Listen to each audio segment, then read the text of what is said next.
Time to retire.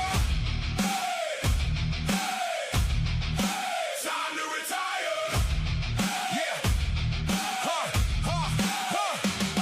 Black robe, red, green, cold skin, dead eyes. Hitler in the hot chair, counting cash on the slide. He feeds on the weak, takes a breath, takes a life. Cuts the room with a glance, and he calls that justice tonight. He leans for the state, every favor got a price. Faces in his hallway, turn the numbers by midnight. Innocent hands in chains while he nods and plays blind. Bill Thompson in the back room, both of them rotting inside. He don't hear truth, he hears the pay. He don't see both, he just sees prey. Every lie he buys, every case gone cold. If the law got a grave, he been digging that hole.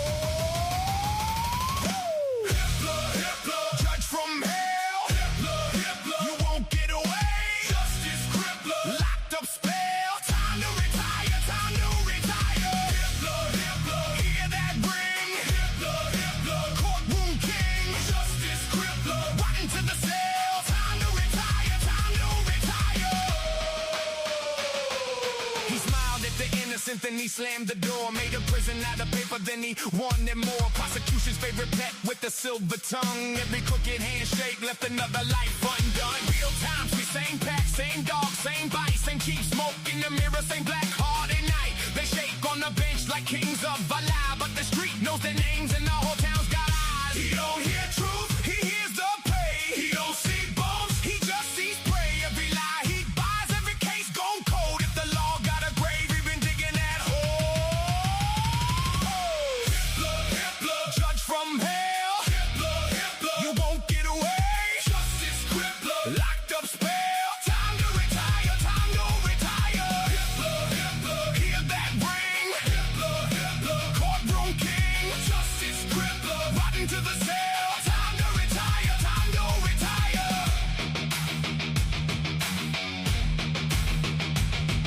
Step down, take that crown. The mask is cracking now. Every name you bury comes back loud. Step down, face the sound. The walls don't hold forever. When the truth comes down.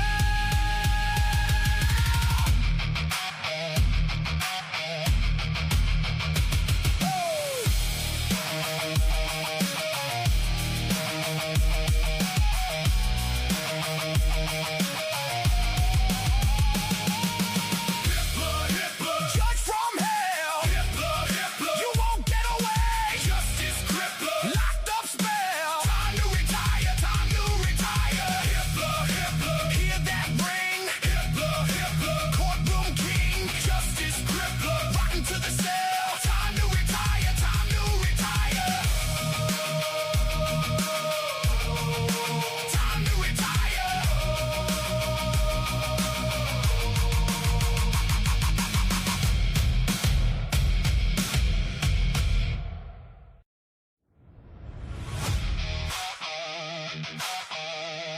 Yeah.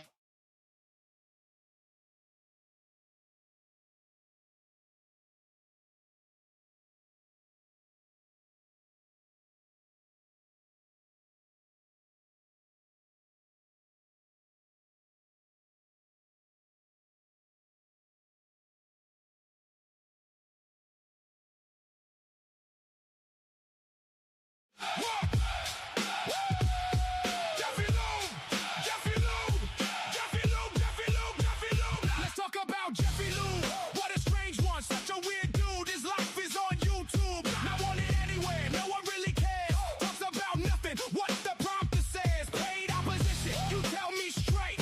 Say a little piece, then you imitate. Run that same line, like a cheap little trick. Acting real loud, but the mask ain't slick. Just talk about Dylan, and you'll all see Jeffy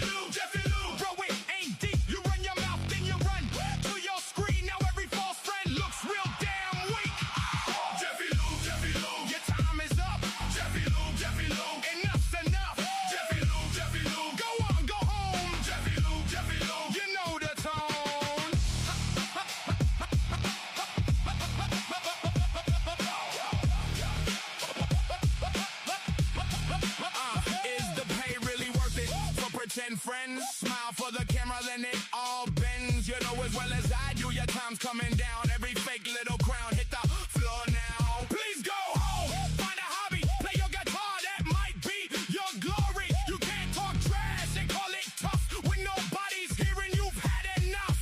Time to go home, have a nice day. Yeah, Jeffy Low. Get out the way. Yeah, Jeffy Low. Stop talking trash, nobody's listening. That same old act got no difference in it. Jeffy Low, Jeffy Low. Your time is up.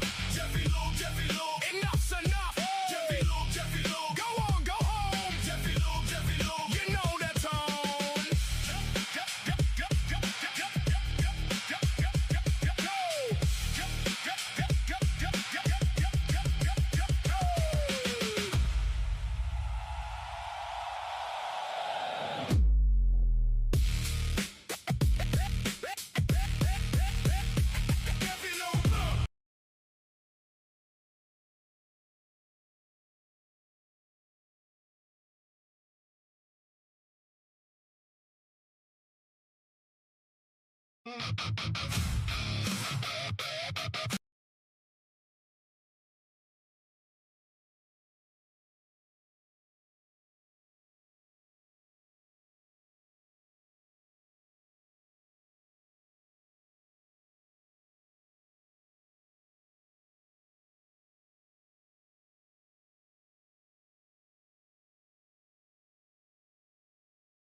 Typical unique, bring the case files in. Bronx Tales, yeah, we dig right in. They go in the TruCrime Cafe. The last 24 make the lies give away.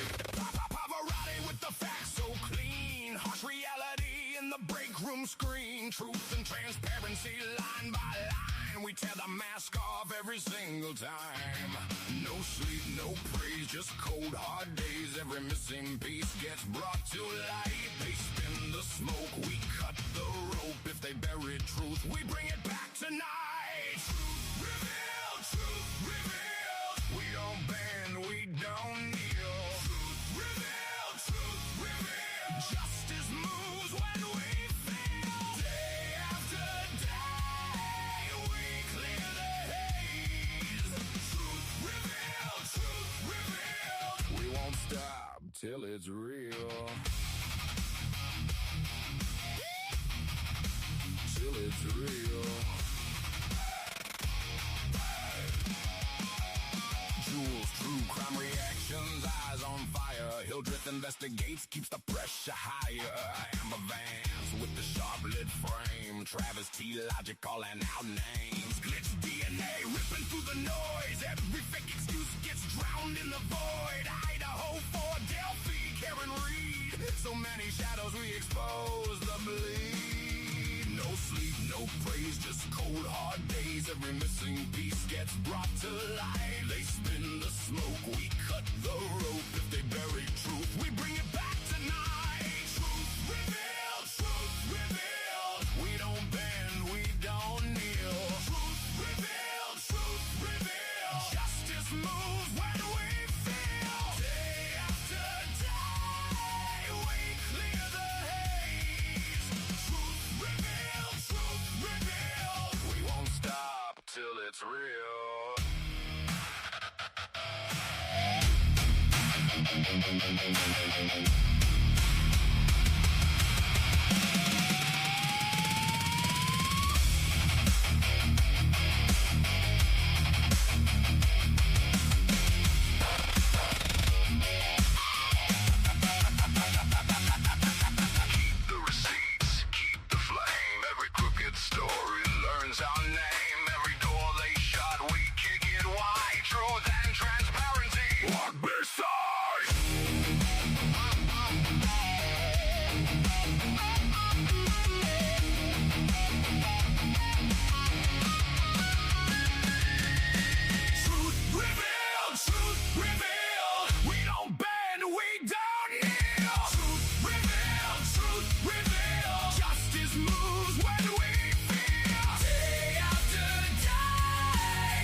it's real.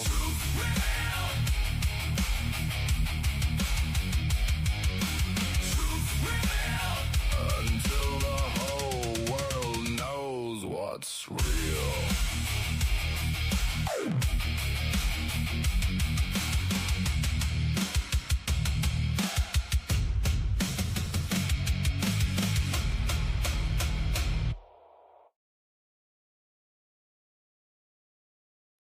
All right, everybody. Welcome back to the cafe. The doors are open for business. Thank you for joining us today. I appreciate each and every one of you so very much for being here. Thank you to my moderators for joining us as always. Welcome back to the cafe, everybody. It is so great to see you all today. Thank you for joining us. I hope you're all having an amazing day. We are open for business. Let's jump into this, guys. We're going to finish up with the end of the side ray document and jump into the unredacted transcript from the Vicie Gooch interview with Dylan Mortensen. Unredacted. I hope there's some interesting stuff in there, guys. We're going to break through that, see what we may learn today that we didn't know before. So I hope you're here for it. I'm looking forward to it. Make sure to hit that like button on your way through the door, and let's do this thing. Here we go. Here we go.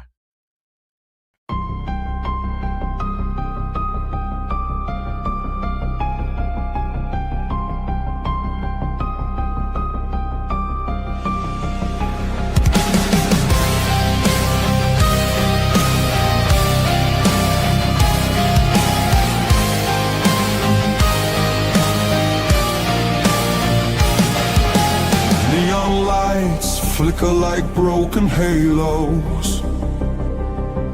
Whispers gather in the smoke-filled air. Tables carved with secrets and shadows. Every story's a wound laid bare. The kettle's boiling with a restless rage. Justice written on an unseen page. I sip the silence, bitter taste, waiting for the ghosts to show their face. At the TruCrime Cafe, we serve up the pain they try to hide away. Pour another cup of the truth you crave. Raise your glass to the names they betrayed.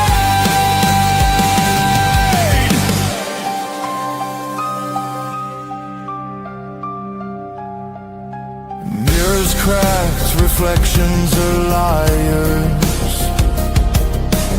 Ashes fall where the guilty once stood. The jukebox hums like a funeral choir. Echoes pounding through the neighborhood. Every scar is a candlelit vow. We hug the how, we demand the now. No more silence, no more disguise. We'll paint the night with sharpened cry. At the TruCrime Cafe, we serve up the pain they try to hide away. Pour another cup of the truth you crave. Raise your glass to the names they betrayed. This is not a sermon, it's a battlefield hymn, a requiem dripping from the bottle's rim.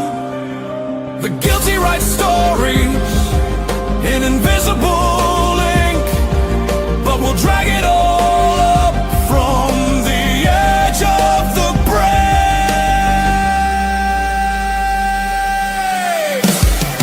At the TruCrime Cafe,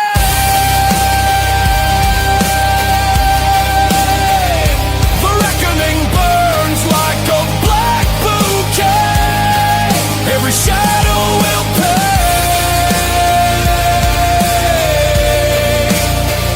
in the truth.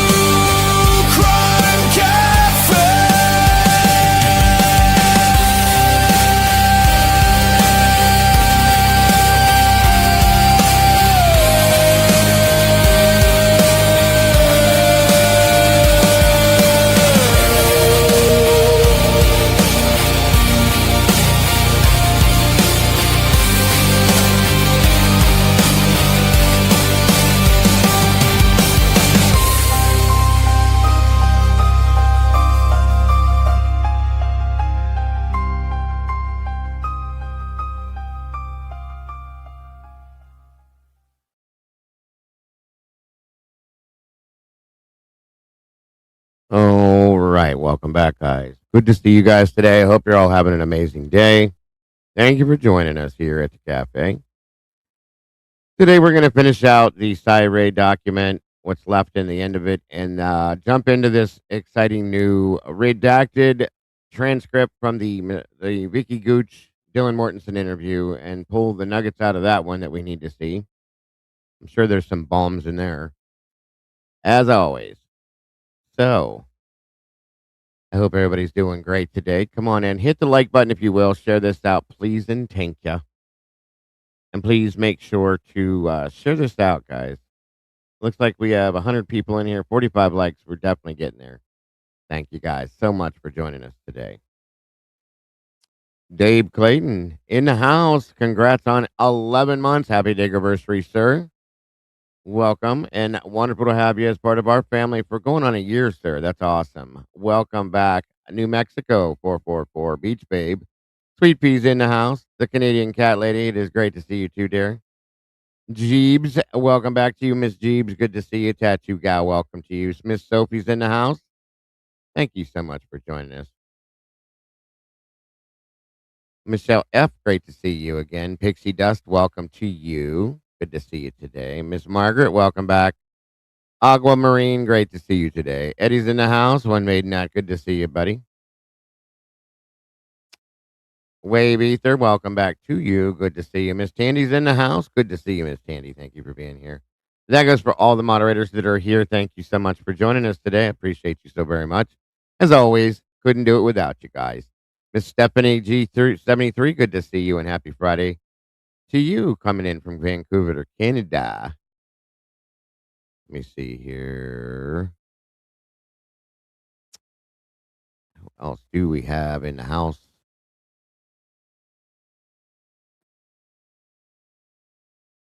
Lost Faith 5, welcome to you. In Stitches, great to see you. Self Help This, welcome back to you. Thank you guys for those of you that are dropping the gifts in here. That's amazing. Very much appreciated. So much. God bless, guys. Who else am I? See, make sure I'm not missing anybody up through here. True to it. Good to see ya. Thank you. Beer Pong, welcome back to you. Good to see ya. Mackenzie Ray, welcome. Let's see here. Beer Pong, Rebecca Seidner. Wow, you guys are really dropping. Mystica, good to see you. Thank you for the gift as well. Aquamarine dropping a gift. Who else do we have here? Good Lord. I don't know how to really deal with these new things, you guys, but they're cool. Looks like Amy formerly sent a gift. Aquamarine dropped one. Mystica dropped two of them. That's awesome. You guys are amazing. Thank you for that. Moonflower, good to see you, dear. Thank you for being here with us. Self help this again. Good to see you. Mikey's in the house with the last 24. Good to see you, buddy. Welcome to all the meatballs jumping in the sauce so we can spill that today. Blue eyed butterfly. Welcome. Julia Rose. I'm sorry you don't like loud music. My apologies. I did turn it down this time.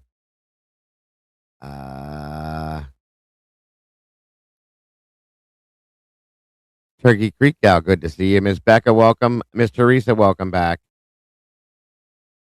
Let me see who else is in here. Dave Clayton, of course. Beach Babe, good to see you. Moonlit Baby, welcome to you, dear. North Carolina Mountain Man, what's happening, brother? Thank you, Beach Babe. Very cool. Dog kisses, good to see you. Miss Amy Locke, welcome. Miss Sophie, of course. Again, Dave, happy day anniversary to you, sir. Heading on a year here, brother. We appreciate you. Miss Wendy, good to see you.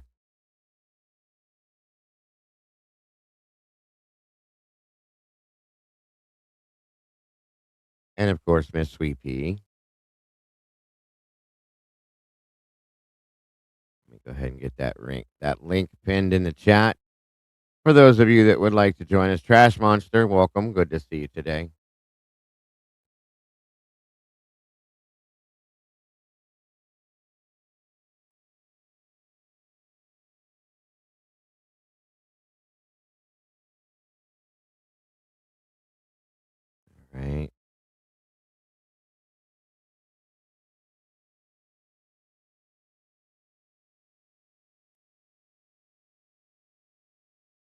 Maybe if I could, Tomboy would like to join me again. She can help me read back and forth through this redacted transcript. Let's see here. I think I caught everybody in the chat. Welcome to all of you. For those of you that aren't absolutely in the chat, you might just be hanging out in the hallway there. We are so super happy to have you here as well.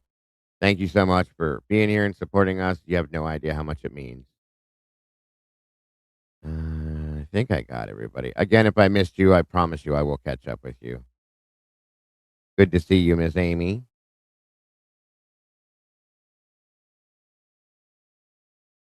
Yeah, I think I saw everybody. You might slide in here. I didn't catch it, but I'll get it back. If I could find her, Tandy, if she's not out fishing somewhere, I'm sure I would love to have her join me. She did a great job with it. Yes, anybody lurking, you're still part of the family, so come on in. Uh-oh. Like there's some knocks at the door again. Hmm.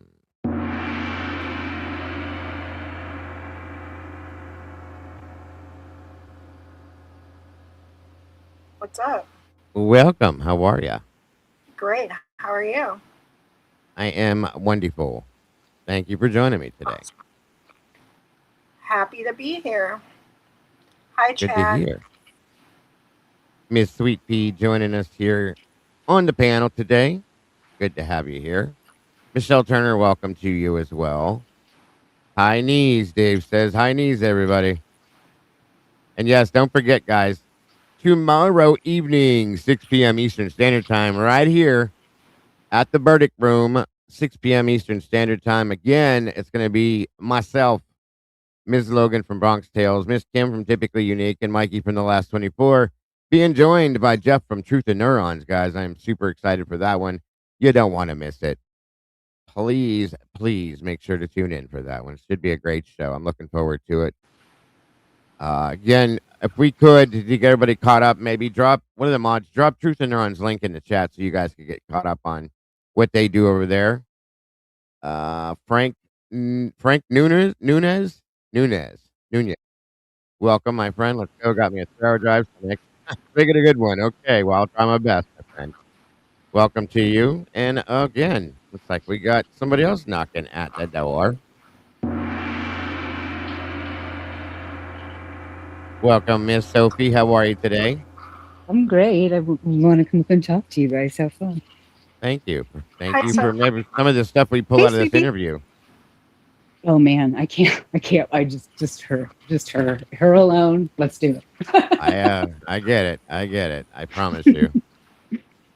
Welcome, Catherine Genevieve. Good to see you again. Hola to you.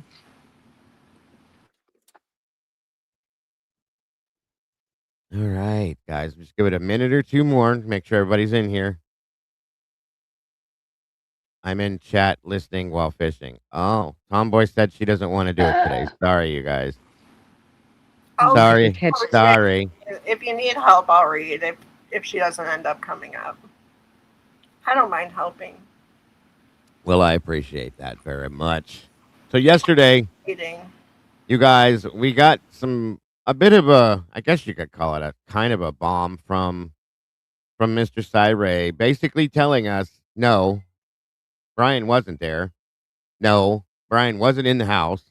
No, Bryan was nowhere near the victims. And no, Bryan's car wasn't there. So again, no, Bryan wasn't there. Okay, Bryan didn't do it. And even if they're even people that are saying that Bryan did it with other people, where the hell was Bryan then? Was he standing down the road telling them over the phone what to do? What the hell? I mean, come on, you guys. Right. Sai said that no, there's no connection to, with the cast information to point out that his phone was nowhere near them. I'm actually kind of surprised by the verbiage compared to what's in the plea deal. I know. Book. Yes, it's a strange change. I promise you that. And I just at this point I have to agree with what Tomboy said yesterday. It's kind of the, CYA thing, cover your own ass. And I get it. Like I said, the man is selling this book. There's a program within this book, okay? And it's a way to run a police investigation. So if you're trying to sell, okay, if you're trying to sell cookbooks to chefs, okay, you're not going to tell them their cooking sucks. Do you get what I'm saying? Does it make sense? Or that all chefs suck. Exactly. Like you're not going to do it. He's trying to sell a program to law enforcement. In turn, I see your finger, Tomboy. And hello. In turn, you can't try to sell a program to law enforcement and at the same time say you guys are horrible investigators. It just doesn't work that way. So I swear to God, I've never seen anybody fish this much of my. This woman fishes every day, all day long. I don't know how you could do it. I have a friend who's that too. I love it. It's nice. I would get. I have friends who do that too here. I love fish. Like to eat fish, I love it. If I had to fish every single day like this, I would hate them. I couldn't do it. What are you fishing for today? What pole are you on this day? We're on the bass pole today. Oh, okay. Got you. She's bass fishing. I already caught one. First cast out was an 8.5 pound bass. Nice. Awesome. Right. And this Sean is what was I over don't at the understand. other end going, oh, why do I always pick the wrong spot? It really is beautiful where you're at right now. The water looks awesome. That's You know, the good this is thing. just a little community pond. I know, it looks so nice. So you've pretty much covered every pond within your vicinity, haven't you now? No, actually, Sean and I have a whole list to cover, but from now, see, this is his last day of vacation, so otherwise, from now on, it'll just be me. Well, are you able to see chat, by the way? Yeah. Oh, okay. She said Why? you're fishing for an ass whooping. It's up on screen. Your better Who half. said that? Your better half. Oh, well, yeah. She's in here too. But she loves you to death. So these two are great. I love these two. Her and Miss Dandy together. They're amazing. They're hilarious too. I love it. They remind me so much of my wife and I. They truly Y'all do. ever seen freshwater clams? Mm-hmm. No. Do they? What? That's freshwater. That's not a thing, is it? Mm-hmm. Is it really? That's weird. No, that's They're weird. freshwater clams. Mm-hmm. Let me see them. What do they look like? They look like normal clams? Ocean clams? Is that a real thing? Or are you being weird? I literally never heard of that No, before. I'm being serious. Look, do you not see all the clams? No, hon, I don't see. Hold on. Right. Right there. I've only gone clamming on the ocean. Like You just turned robotic and froze, so I don't see what I see your shadow, and now you're moving. No, I've never heard of that before. Well, okay, well, I was just showing you that I truly am fishing, but so I'm going to jump down and keep fishing. Suck. Whatever. fun. Enjoy Have fun, tomboy. tomboy. Are there pearls in freshwater clams? Stop. She's gone. It is what it is. Anyway, moving on. I guess there's like freshwater scallops, right? There's ocean scallops and like so. I guess there possible. could be. Yeah, that would make sense. It would I make don't know, sense. I've never I've never heard of it either. It's new for me, but all right. Let me pull this document back up from yesterday, check the end of it out, and then we'll move on to the next. Since Tomboy is being mean and selfish and doing everything all for herself today. Last day of vacation, she said. Jeez. For what? Vacation? She's on what? No, not her. Is it her husband? No. Tandy. Oh, Tandy. Oh, her other half. Her other Her person wife. that was there. Okay, I was going to say the other person. I just heard another name. Her other person that was there. It might be Tess Bubbles. Bubbles might be on her last day of vacation. Oh. She's got Maybe. somebody's vacation. Maybe that's what she said. That could be what it is. Don't ask me. I'll get you confused faster than you can think. I'm still looking for the clams. All right, me too. All right, guys. Let me pull this document back up again. All right, we're gonna end up with this one from yesterday. Finish this one out real fast. There wasn't much left. She's being shellfish. Ha ha ha! That was funny. That's cute. All right. Let me scroll down through the bottom of this one. I don't know what's left of this one, but there was like 60 some odd pages in here, and we went through most of it yesterday, I think. Just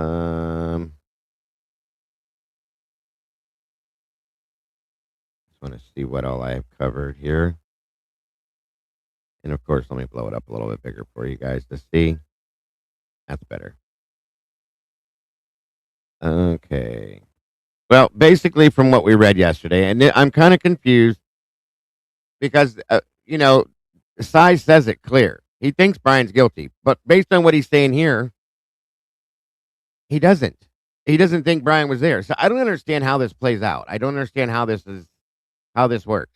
I just don't get it. But I don't care what he thinks of what Bryan has done or hasn't done. What matters to me is his professional opinion as to the fact that Bryan wasn't there. So Why didn't he just say that when he was on the Custody Queens? right, I didn't even get to watch that. So Well, he didn't just flat out say like Bryan wasn't there. If he's got all this stuff to say, oh, I don't think he's there. This is how the test drive is. This is how whatever is. But he was there this many times for not this.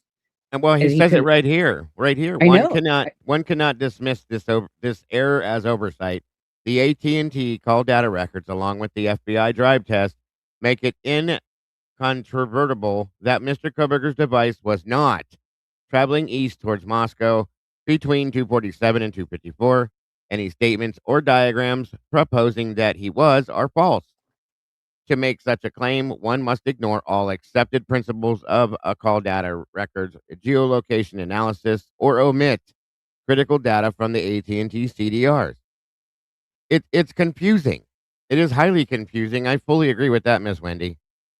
I get it. I get it, but I don't get it. Hey, Cassie, good to see you, dear. Mikey's in the house. Good to see you, buddy. Juror 13, welcome. Jasmine Chantix, welcome. I saw a couple other people popped in here. Blue Devil, good to see you. Beer Pong. Pooh Bear, welcome, Pooh Bear. Michelle Turner. If I'm missing you, I will catch up with you. Anyway, thank you guys for being Stephanie G. There's 73 again. If I didn't say hello, hello. And again, that's what I'm saying. It's very confusing what is said and then what's written here. I'm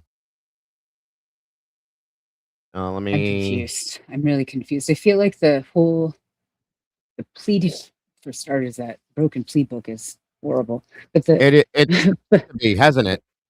But there's so many things that when Cyree came onto the Custody Queens, that he said a lot of the stuff in the book. It's like verbatim, and then he could have easily said, because he didn't. He didn't say Bryan wasn't there. He didn't say I have all this documentation. He just kept like referring back to his. Oh, I have my report. Well, they have my report, but he didn't just like. Why didn't he just say, well, I have right here. Bryan wasn't there.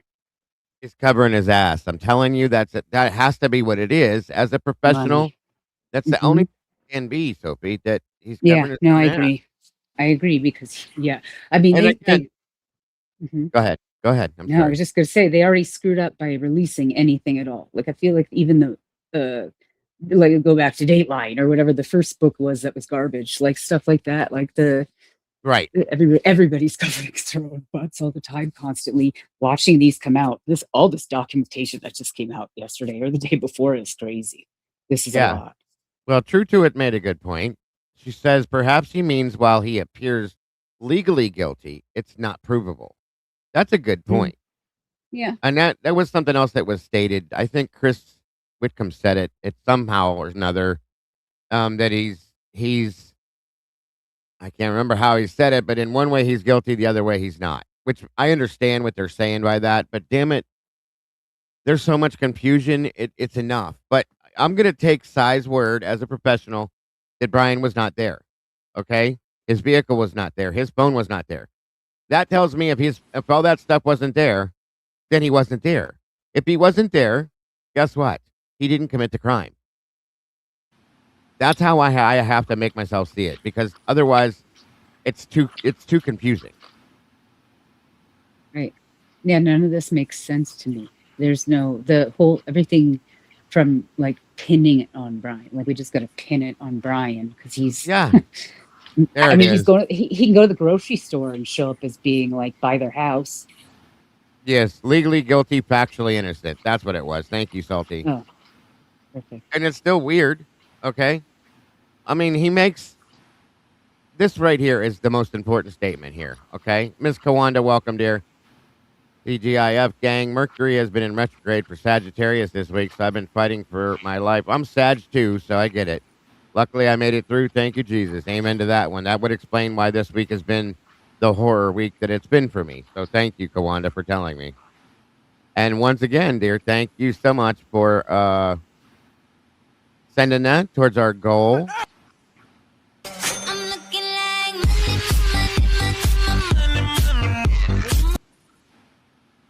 Appreciate you very much, Miss Kawanda. Number one towards our goal for today. So the final cast report, guys, says right here. Okay, let me read this one more time. The final cast report is plagued with errors and tainted with omissions. The resulting peer review of the work product is clearly a rubber stamp of approval with no real analysis or fact-finding taking place. There are repeated errors identified below that are not supported by the AT&T call data record. A basic, competent peer review should have caught these errors, meaning somebody that has any kind of competent background whatsoever, if they would have looked at this, they would have said, this is wrong. But we know that that's not how that happened. Yes, Miss Kawanda, I'm Sagittarius, November 23rd. That's me. So that would explain if that's true. If you guys believe in that stuff, I guess I'll have to, because that explains why this week has been garbage to me. So, No. I don't know much about all that astrology stuff, but if that's what it is, then that's what it is. So then it says again, further concerning is the lack, and this is huge, folks, the lack of documentation in the work product. There's no documentation with it. Okay. There are significant findings within Mr. Kohberger's AT&T call detail records that are undoubtedly exculpatory in nature. Exculpatory. Yeah, there's stuff in here where he like he cycles his phone all the time. It's not weird for him to turn his phone off. Not at all.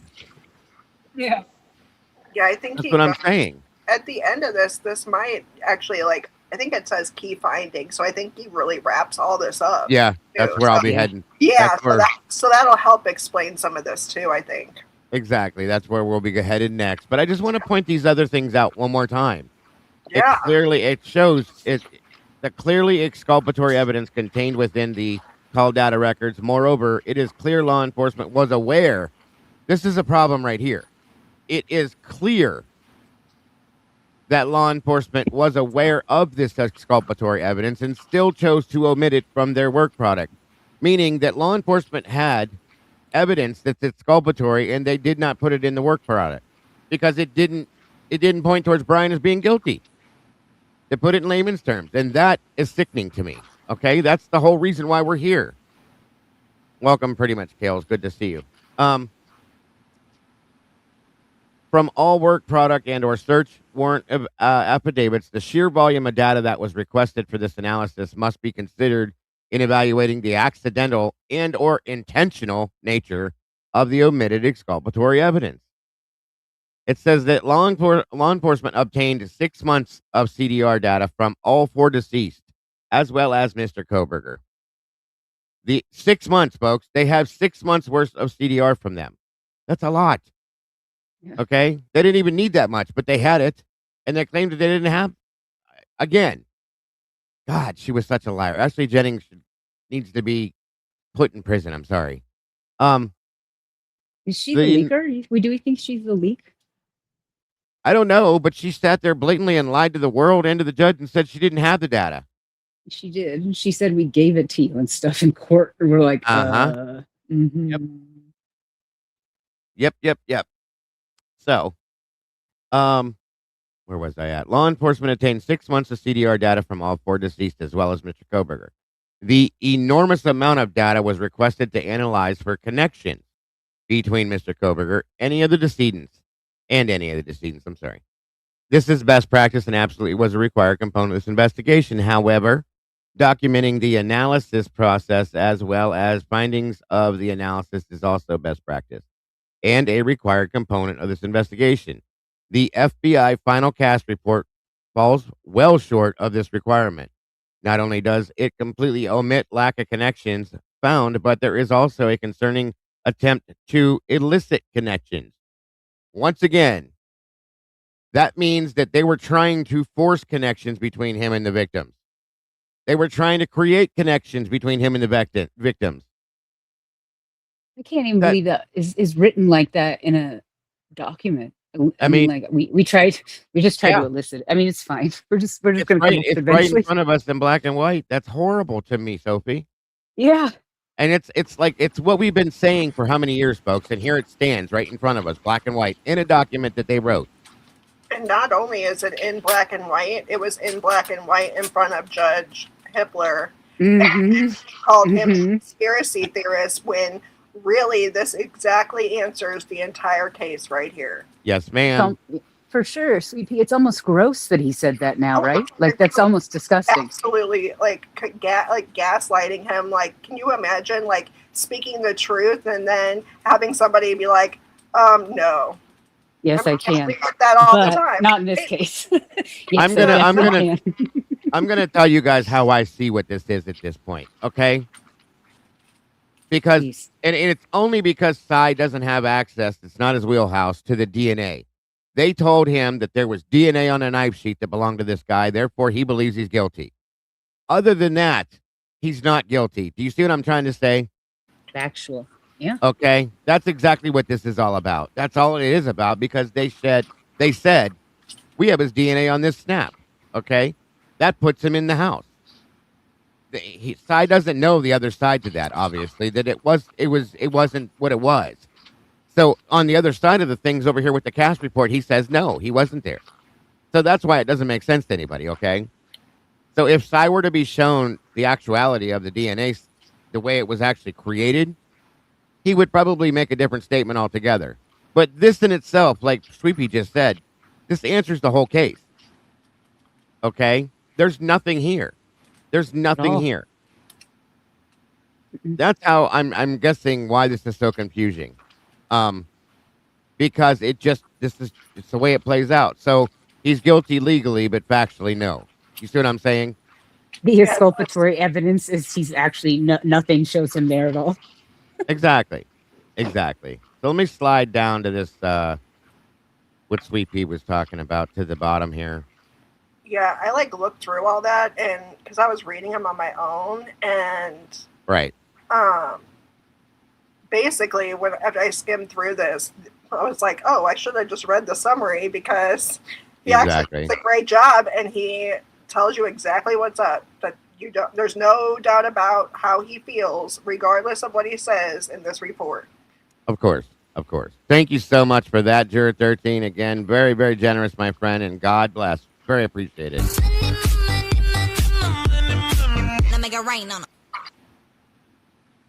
That is amazing. Thank you, my friend. All right. So all the other stuff has been explained. We understand it to that extent, okay? So I'm trying to find this basic the finality of this thing down here. It's literally at the very bottom of it. I'm almost like why? I think I might have watched him a couple times. The Custody Queens. I might have watched that more than once. Cy Ray hasn't been on Custody Queens yet. No, I didn't think he was. No, I didn't mean Cy Ray. I meant what's his name? I just Dr. Turvey.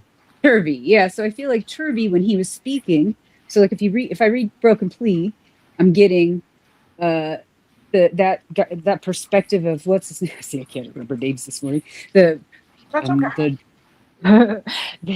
author of that. Oh, Whitcomb, Chris Whitcomb. Chris Whitcomb, yeah. Thank you. I kept thinking no C. problem. I knew there was a C, multiples. But he was like, the Whitcomb stuff is basically like referring back to them all like they're buddies. Like the way he describes their working relationship, and how it, in my non-professional opinion, I guess, would be like, why isn't this stuff correlated at all? Why do I read a report from the woman you read yesterday or a couple of days ago? I read a report from this guy, and then we go over stuff, and you're like, these are the way they're. Why wouldn't they have even remotely matching evidence to be factual? Like everything's like different. It's very weird because they're not. I would love to know what they got so many days, whatever, before that plea deal. Like what of these documents? Something happened. There's nothing in here that we've seen. There's like 1,000 pages of one of these things I pulled up earlier too. There's like, what have we seen? I've seen zero. It's almost like a chase, like a rat chase or whatever. Like there's nothing in here. We keep looking. Wild goose chase. Wild goose chase. Thank you. Yes. Well, see, this right here is probably one of the most important statements throughout the whole thing. The phone does not stop reporting to the network at 2:47 a.m. That was the biggest thing they had, which is why they claimed that he turned his phone off. Would never happen. Okay, didn't happen. So at all, he never even turned it off. Not. I never believed he did. Okay. I never believed he did. Turned it off either, but I did think it stopped. I did believe that it possibly stopped reporting to the network, but I thought maybe it was like that it switched over to Wi-Fi, or he went to bed, or shut his phone off, or whatever. Here's what happened. It says on November 13th of 22 at approximately 2:42, the 8458 phone was utilizing cellular resources that provide coverage to 1630 Northeast Valley Road. Apartment G201, Pullman, Washington. That was Bryan's apartment, okay? Mm-hmm. And here after the Kohberger residence at approximately 2:47, the 8458 phone utilized cellular resources that provide coverage southeast of the Kohberger residence, consistent with the 8458 phone leaving the Kohberger residence and traveling south. Through Pullman at approximately 2:47, the 8458 phone stops reporting to the network. All it is, it's been explained many times. There was a handoff from one tower to another, which made it look like it was no longer there, but it was on a different network, folks. It's just the handoff between the towers. That's funny. That's all it was. It's not a disconnection at all. It's just the passover. Here's the thing, Sophie. They knew that. They used the fact that they could basically create a word salad with bullshit dressing to make people believe that Bryan turned his phone off by saying this is what happened, by showing it no longer was reporting to the network. It wasn't on that network. It was on the network that the tower it was attached to was. That's all it was. And you can lose service. I lose service all around this place. I had to turn on the satellite thing on my phone this year because there's mountain passes. There's huge areas where there's nothing, they're not preserved. They have thousands and thousands of acres of farmland. Sometimes there's not service. You're like passing through whatever and you lose service. You're like nothing. And then all of a sudden you're picking up on another tower someplace else. Sure. It happens all the time. That's how these things work, guys, with these phones and stuff. So this other section, I'm going to read this real quick because this is important too. Other geolocation data that was used in the course of the investigation. More specifically, I am referring to the Google geofence, fog reveal, mobile advertiser identification data, cell tower dumps, cell tower timing dumps, and timing reports. Several types of geofence data dumps and cell tower this is super important too, because it proves there is nothing. Okay, so cell tower data dumps were used in the course of the investigation. Mr. Kohberger's device was not identified on any of these. How is this possible? How is any of it? How is he even get arrested? How do they get grand jury to bring him in? This is only the cast data, Sophie. There's so many other things that are wrong with this. This is just within the cast. I know. This is nothing you've shown us. Nothing we've seen has been real. Nothing's tied in there. It's not at all. They purposely omitted the truth here to make it be him. Like I've said, it was always going to be Bryan. It had to be Bryan, and they made it happen. That's all they did. I think we're Period. And ruining this it. is proof Are of we it. ruining it? We're ruining it for Bryan, the undercover. I guess we're blowing his cover or whatever the hell we're doing here, but I'm sorry, but I'm not going to sit and listen to lies and say it's okay. Right. Yeah, it's It's not fair. I insane. mean, It it is wouldn't be fair if absolutely it was insane. you. It wouldn't be fair if it was me. It wouldn't be fair if it was That's right. anybody else. And I that's would what do the problem is. I would do the same for anybody else. You are correct. And it's not about Bryan. It's about that this can happen to anybody. Okay? It's not just Bryan. It could be anybody. And that's scary to me. So, and it's not right. Cinderella Ella, thank you. Happy Friday. Go to hell, crooked judge, DA officials. Justice is coming for Ethan, Kaylee, Maddie, and Xana. Yes, it is. Amen to that. And thank you again towards our goal. Very much I want to appreciate say it. thank you in chat. I saw somebody compliment me and say I sounded like bubbly. That's very nice of you. Thank you. It's let me see. Oh, you do a little bit. Yeah, you do a little bit. Well, thanks. I like her. Yeah, Bubbly's pretty cool. I like her too. She's sweet. Yeah. That's what it's coming down to for me as well, Ashley. I think that he was possibly going to be maybe a patsy as well, and either figured it out, somebody told him, and he started blabbing, and they took him out. That's the only way I see Brent Kohberger fitting into this, honestly, thus far, until something else, is shown. But you think guys, it's just a coincidence? You think it's just a coincidence? Well, like I said, I think that he, because of his background, because he was a bit of a loose cannon, would have been a good person to put in place for this. And then things were being stated and things were found out about it. He started blabbing about it, freaking out about it. They had to shut it down. That's just how I see it thus far, because nothing else makes any sense. Okay. Again. And I see when we were talking the other day, when you were talking about Emma and Demetrius being at that party. Yes. If Bryan was there, I hadn't thought about that till we started talking about the other day, of the thought that like you pick up, that's an easy way to pick up, like, pawns for you all over the place. Absolutely. And it wasn't something I ever considered initially, of somebody going in and finding this schmo to be your, you know what I mean? Yes, ma'am. Beforehand. This is kind of mind blowing. I actually always thought we were going to see something Bryan in here somewhere. Well, that's what I'm glad you just said that, because you know what? As much as I've covered this, 4 years we're going on in November, okay? I myself personally expected to, at some point, believe this or not, to find something in these reports. It's going to say, okay, here it is. This is and I've always said that. If they can show me the proof, I am more than willing to accept and eat as much crow as I possibly have to. They didn't. It was never going to happen, Sophie, because they never had it. You know what I mean? Yeah. They never had it. Thank you, True to It. Apologies for our cosmic. No. You're absolutely fine, dear. I appreciate that again. Thank you very much.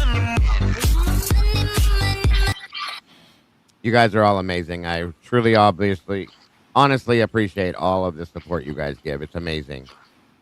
So no, yeah, I fully agree with that. Like I honest to God thought they're going to show something. They're going to have, because guys, it was drilled into our minds. Just wait till the trial. We have so much evidence against him. And we've heard so many people say that. And at the end of the day, there's nothing at all, because it wasn't him. If there was any bombshells, it would have come out during the allocution, whenever at the very end. There would have, the bombshells would have been revealed right there, and it would have like made anybody just be like, a guarantee. Okay, well, I can see why this didn't go. Why he accepted this plea or whatever. Or Bill, when he was reading basically the PCA at the end as to how they got to Bryan, all of that garbage that he read to us, they would have said it there. That's what I was talking about. Yeah, that part. Nothing. Nothing at all. In fact, after him reading that, it took me further away from Bryan. Yeah, because he was supposed to say everything right then and there, his case against Bryan, and that's when all that should have came out, and there was nothing. I agree. And at this point, with just seeing this alone, I want to go stand in front of the courthouse and and picket and demand that they let him out of jail today, right now. Me too. This is insane. when you read it all in the, like I said at the very end, how he like lays it all out, it's like boom in your face. You cannot deny any of this. Like like all these times that you're showing on the screen, he keeps every time it says special agent. I think it's Balance. Oh, I'm about to read that to you. Yeah, right now. This reports the time 15 million times. Yeah, and this is what I'm telling you, okay? And this is why, if you remember, I can't remember which hearing it was, Ann Taylor was going to impeach Nick Balance on the stand. This is right here is why, okay? This is she was gonna, Brady violations. It's like tons of Brady 1,000,000%. She was going to impeach him with this right here, in my opinion, and shut it down. It right would there. have been insane because he doesn't have it. There's no way you can refute this for him. Like, how are you going to come back and be like, oh, he's wrong? You can't. You cannot. That's why we're at where we're at, right? Because lie on top of lie on top of lie. And then the fact that the judge then was like, no, like this doesn't mean anything. He's a conspiracy theorist, whatever. Yes. It says right here, the corrected time period is 3 minutes and 180 seconds. The device was connected to the specific cell sector for a total of 32 seconds. The travel for this time period, along with handoff data, does not allow for the device to stagnate at the crime scene. There is no evidence the device was at or near the crime scene during this period. Special Agent Nick Balance misrepresents the time. The device connects to the specific cell site sector at 12:37, not 12:42. There is not enough. If I did that at my job, I'd be fired. Any of us would for anything. Yes, you are correct. Not only this, like he does it multiple times. Like this is like a court document that he lied. This guy, they were intentionally lying on. There's those other agent. And it starts back. This is October 7th. Misreports the time. October 15th. Balance misreports the time. November 3rd. Misreports the time. Yep. These are all the times that they claimed that Bryan bounced off that tower, and it's all misreported. It's all lies. Every one of them is a lie, which I think was done on purpose to build their case against Bryan. Every one of these. This one says the device does not report any connections to the network between 9:25 and 10:44. The device is not using specific cell site. Again, Balance. In this part of the report, one last cell site device, it connects to based on other handoff information, misreports the time. Balance misreports the time. That's all it says through the whole thing. That's all I've read the whole time I'm reading these on my own. I'm like, misrepresents the time, like over and over again. Like if I was flipped out. And this makes exactly what Guy said in his affidavit much larger and way much bigger of a problem than what we thought. Again, based on my analysis, misreports. Well, that and based on my analysis of the time period provided in the portion of Special Agent Balance's report, I can find no evidence of Mr. Kohberger's mobile device being at or near the crime scene repeatedly or for any duration that is inconsistent with being in a pattern of driving. Moreover, Mr. Kohberger's AT&T records do clearly show a pattern of driving late at night. Did you hear that? This is all like one says, patterns, guys. Yeah. Patterns of behavior is what it is. Absolutely. And it shows clearly a pattern of him driving at night, meaning he always does it. So the only thing that's what I wanted when we kept seeing Linda Lane. All I wanted was Linda Lane the night before that, and maybe 3 or 4 days before that, because there's no way to see what's going on from one possible pinpoint. Right. So again, the only thing they have is the same thing they have on fucking 3,800 other people, you guys. So, oh my God. Are you going to point out that 3,800 other people are stalking these kids and they were murderers? Because it's the same fucking thing that Bryan was accused of, based on the same basis of information, all driving by, heading somewhere else. Because Bryan, just like myself and many other people, like to go driving at night. Sure. It's not abnormal. And just again.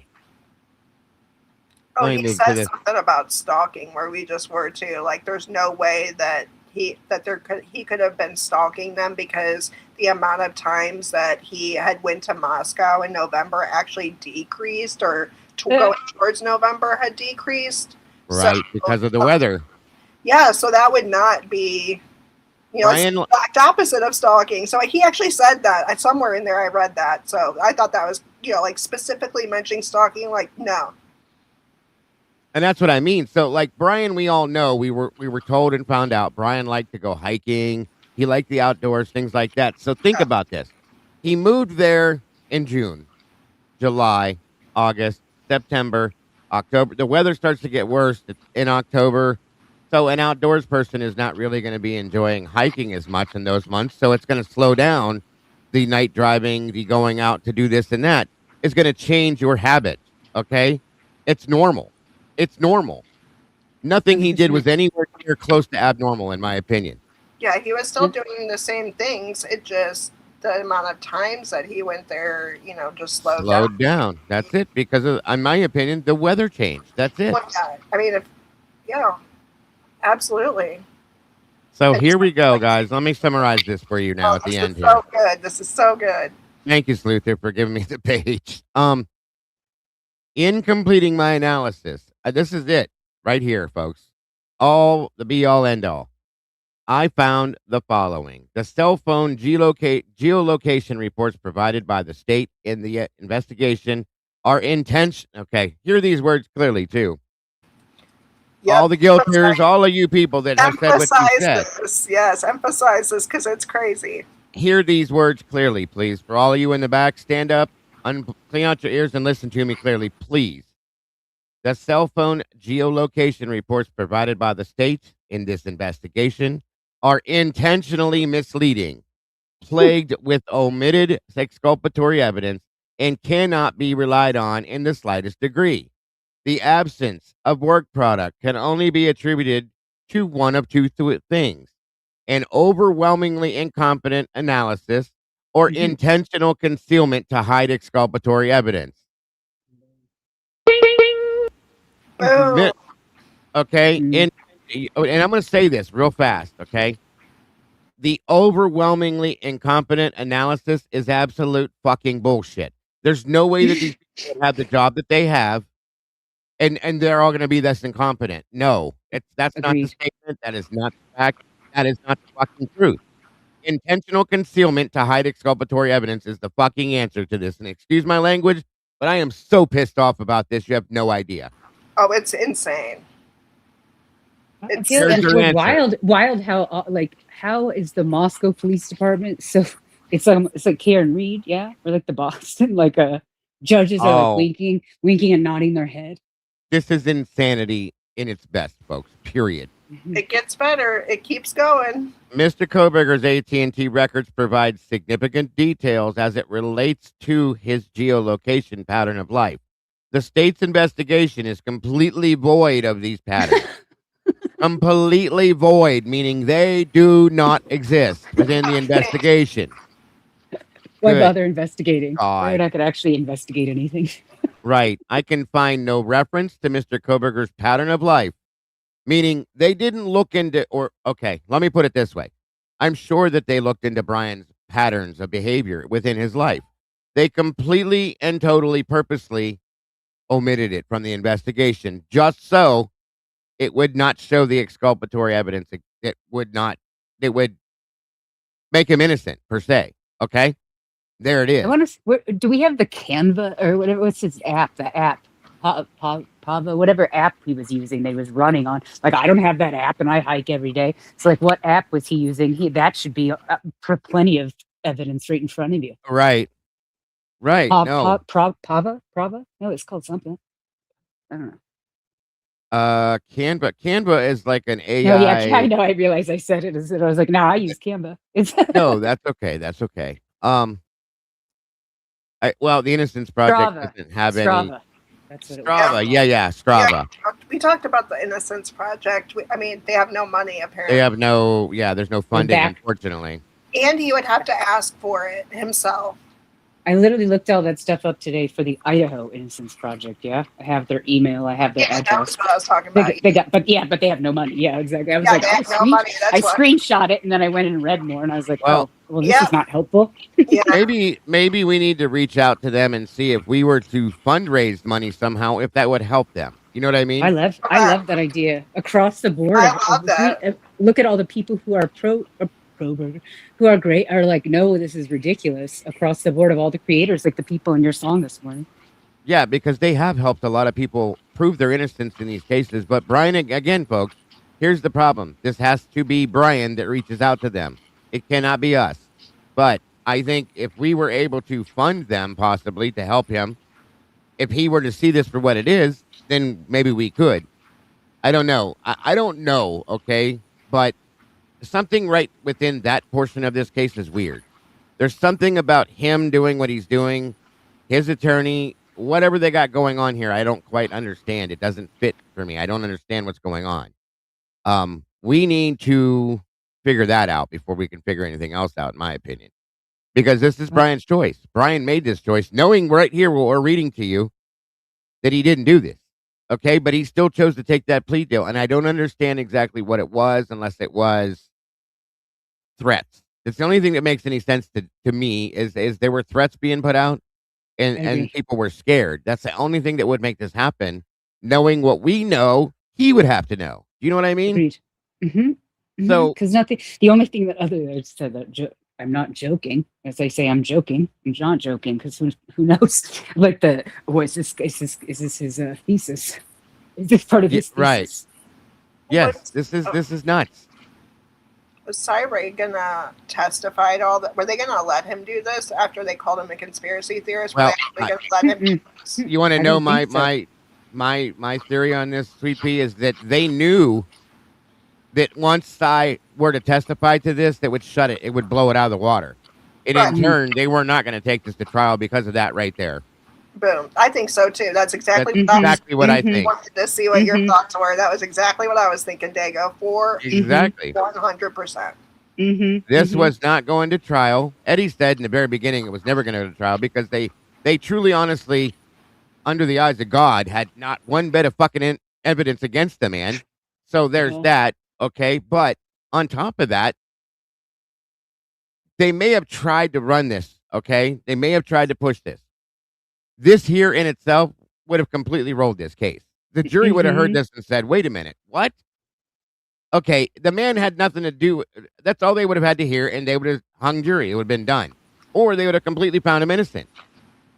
And he'd be walking free right now. And they were not going to have that because guess what, folks?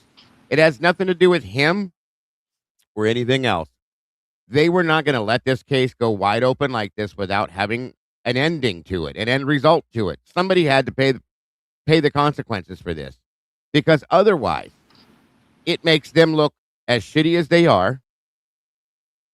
And it doesn't give them the respect that Bill thinks he deserves. And the college people would have dropped the numbers at the college like nothing, folks. If they didn't have closure and have a person, okay, nobody would have gone back up there. They wouldn't have started that next semester. Wouldn't have even started. Even now, because if you look at this now, this basically tells us that the people that committed the crime, which we've already known, are still out there. So imagine what that could do if people truly believe that to the university's numbers. We don't know who did this. Guess if they were to come true now and say, guess what? No, Bryan didn't do it, but we don't know who did it. I'm sorry. Yeah. Oh boy, the shit. But that's the answer. I mean, that's it right there. Yes, but I think they do know who did it. That's the problem. I think they do too. Yeah, because there's too many gaps and all this crap. They obviously know. I mean, they have to know those. Yes, I think they know who did this, and I think their hands are in their pockets and have been. And if it comes out that because if it were to come out that they're all working together, which is what I believe, okay, that the police were paid off by this organization, quote unquote, to look the other direction is what I believe it is, or they're working closer together. Who knows? But that is the truth here is what I feel. Okay. And if that were to come out, it's not acceptable. We know that. Okay. Which is why I don't understand why when I sent the email to the Department of Justice twice that there was nothing, unless they're doing it in the background and we don't know. That's all I can say. Anyway, let me read some more of this because there is more. Believe that or not. It's so good. Keep going. After what we've already heard, you'd think it's enough, but there's still more. It's not. It's not. It just keeps getting better. Right.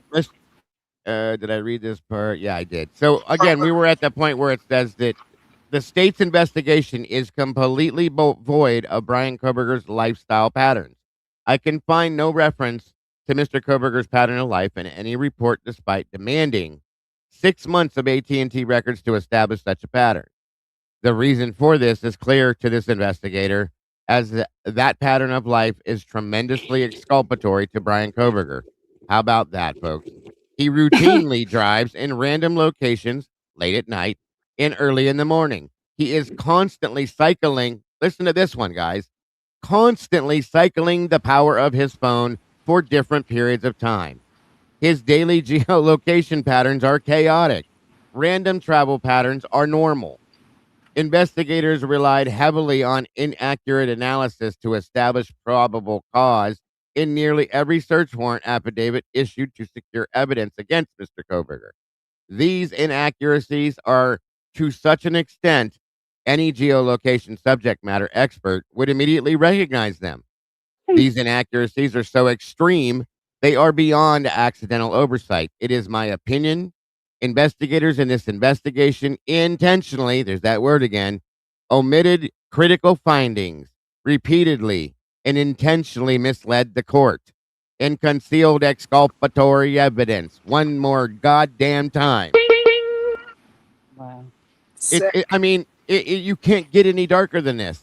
It's so sick. It's so appalling. You can't even, it's just beyond anything you can comprehend. It's even stating it. It's like, oh, and by the way, we don't actually have anything, and everything that we do have is fake.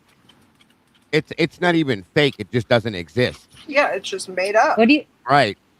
You think this Pinocchio wrote our PCA? I'm like, this guy with the huge long nose wrote the PCA too. That's how I feel. Like if they just go ahead and let them make stuff up and throw it at us. And this guys. Wait till we get into this breakdown on the transcript with Dylan. It's just more, okay? As a subject matter expert in this field who has testified over 100 times as a state witness on behalf of the prosecution, I have never seen such deviation from established standards and best practices by a subject matter expert as what is seen by Special Agent Nick Balance final cast report. The report was peer reviewed by Special Agent, whoever that one is. The idea that both qualified and competent subject matter experts missed these errors is inconceivable. There is substantial justification to believe the errors noted in this report are intentional and a complete manipulation of data to support false statements needed to establish probable cause to obtain search warrants against Bryan Kohberger. The more I read this, the more pissed off I get, I'm telling you. Guys, this is the FBI. This is the FBI doing this. Which we've already known. It's I know, dirty, but it's pretty all dirty. Oh, I know. But it's just so all right in our face right now, and it makes your stomach hurt. It is. It's nauseating, absolutely nauseating to me. It is justified to believe critical exculpatory evidence has been concealed by investigators. This would include Mr. Kohberger's AT&T timing data and geolocation data that would be sought as a standard operating procedure, yet somehow was overlooked in this investigation. The absence of this data in an investigation of this nature, with the resources available to investigators, is beyond unusual. It is simply fucking conceivable. This concludes my findings for this report. Cy Ray, January 24th of 2025. This is the finality of it, folks. A year ago he did this. So this isn't back then when people were saying maybe he didn't have all the information yet. Maybe he didn't have this. Maybe he didn't have that. No. This was January 21st of 2025 last year.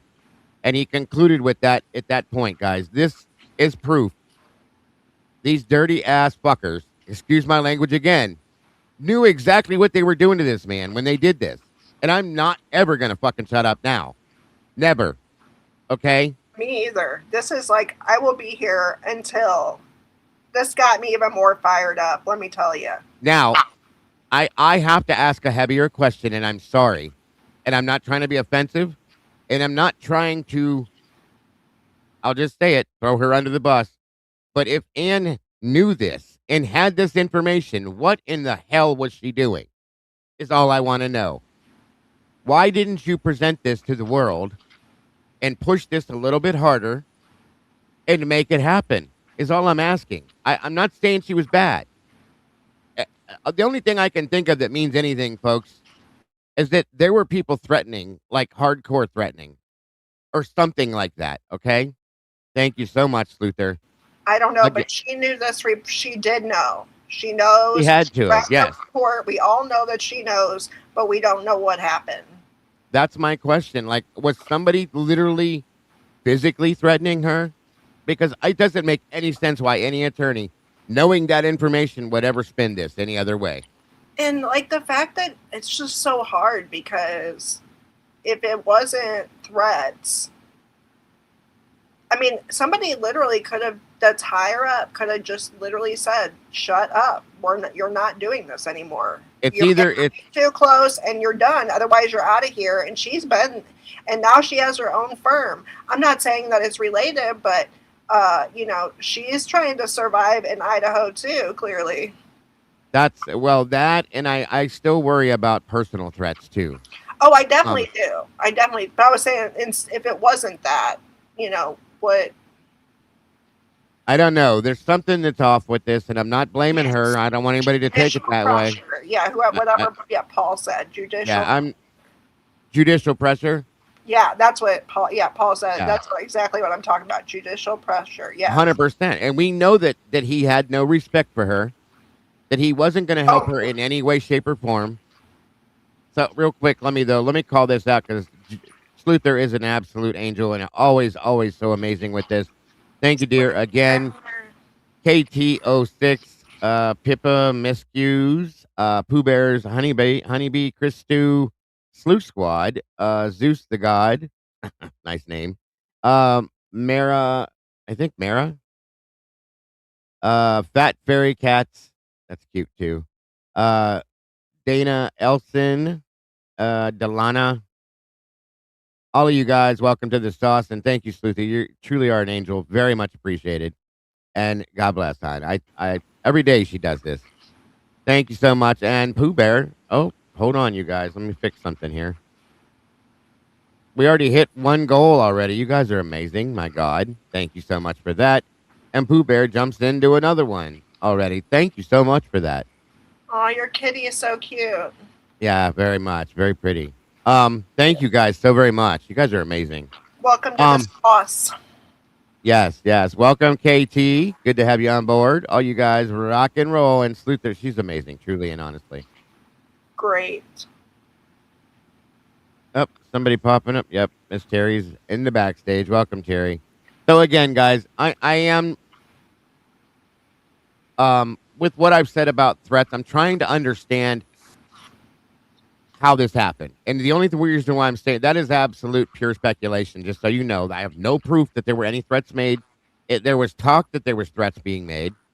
And there was talk that the defense team was being threatened, that court staff was being threatened, that Bryan's parents were being threatened, things like that.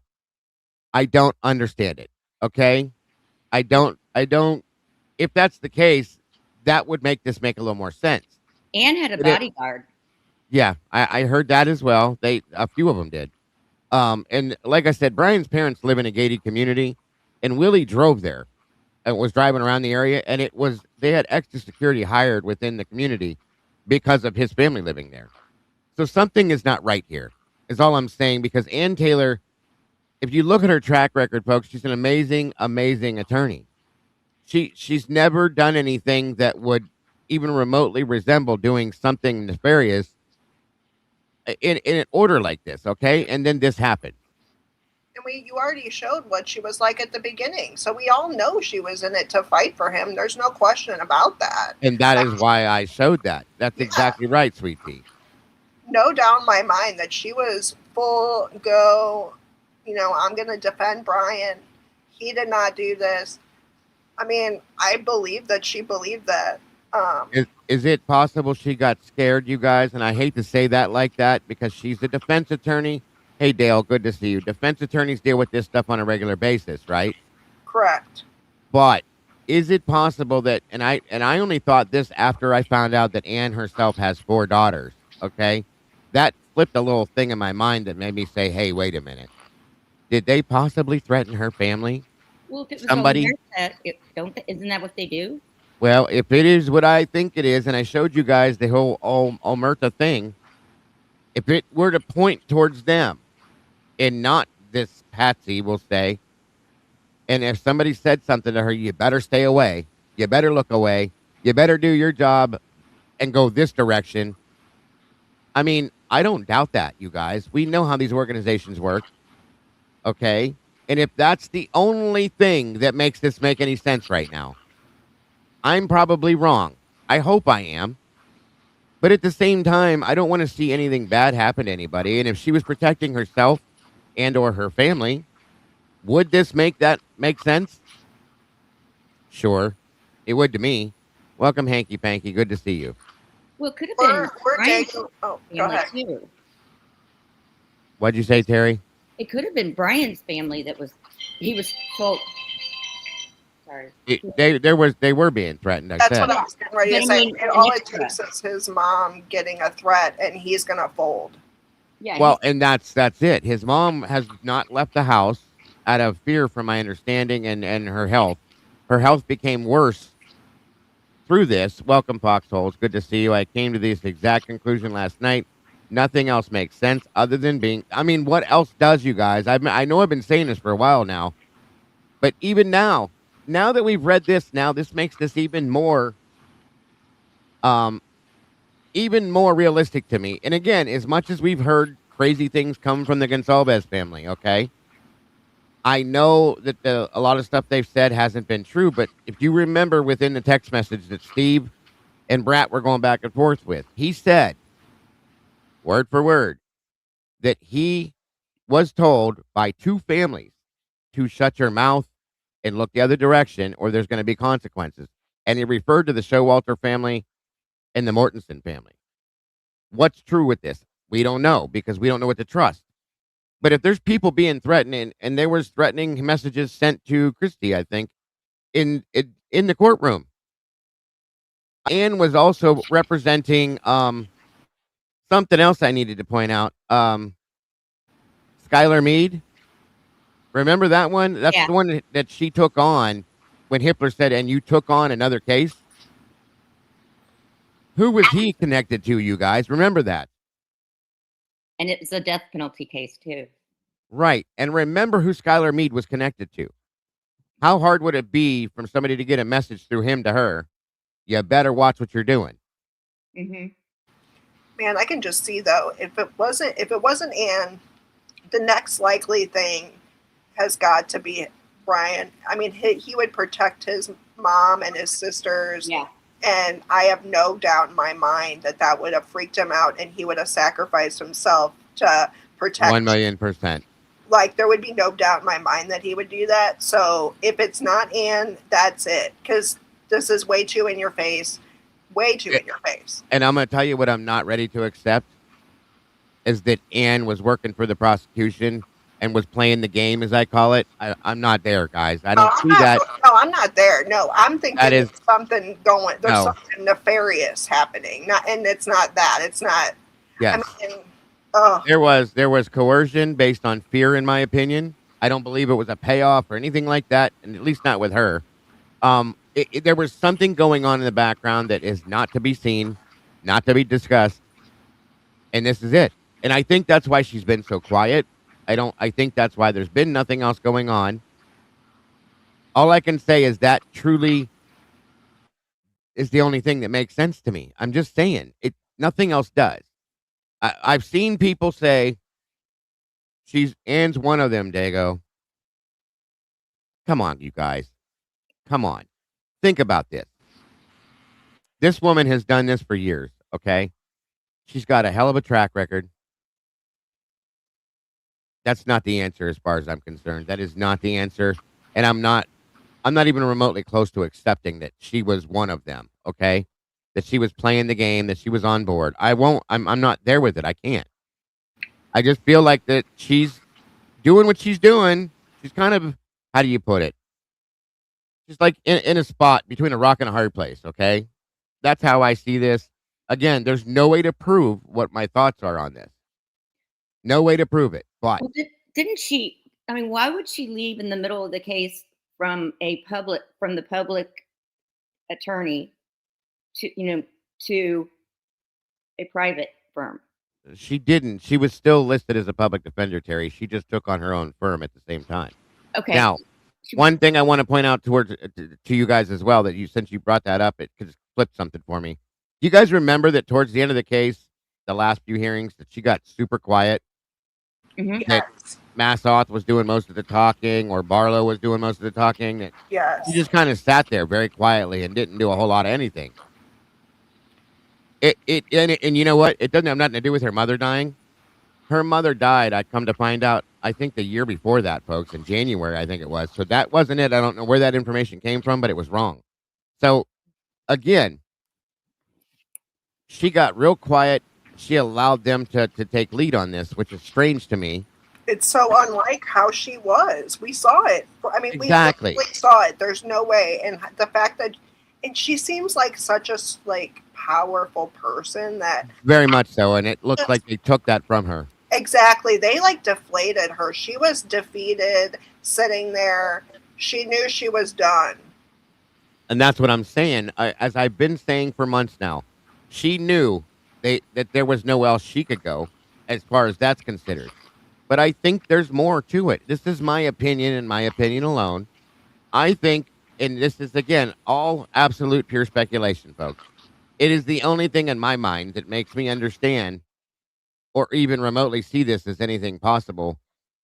And that there was something going on very dark behind the scenes with her that nobody knows about other than her.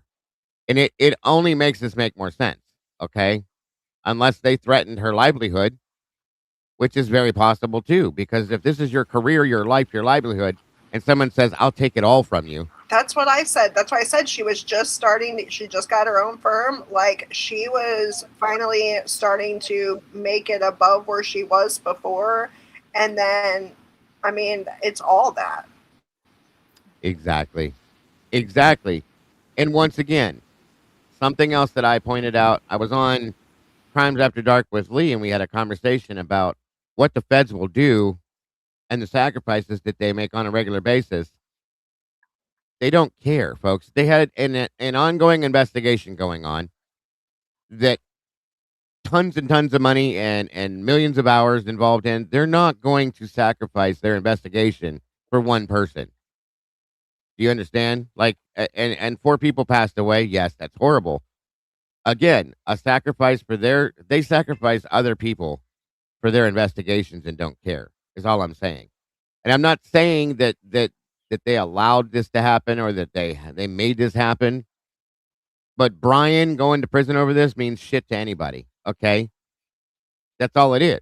Somebody had to take the fall for it, and they had to shut it down. They couldn't allow this to be cold and leave it wide open. And I think that... And it had to be an outsider.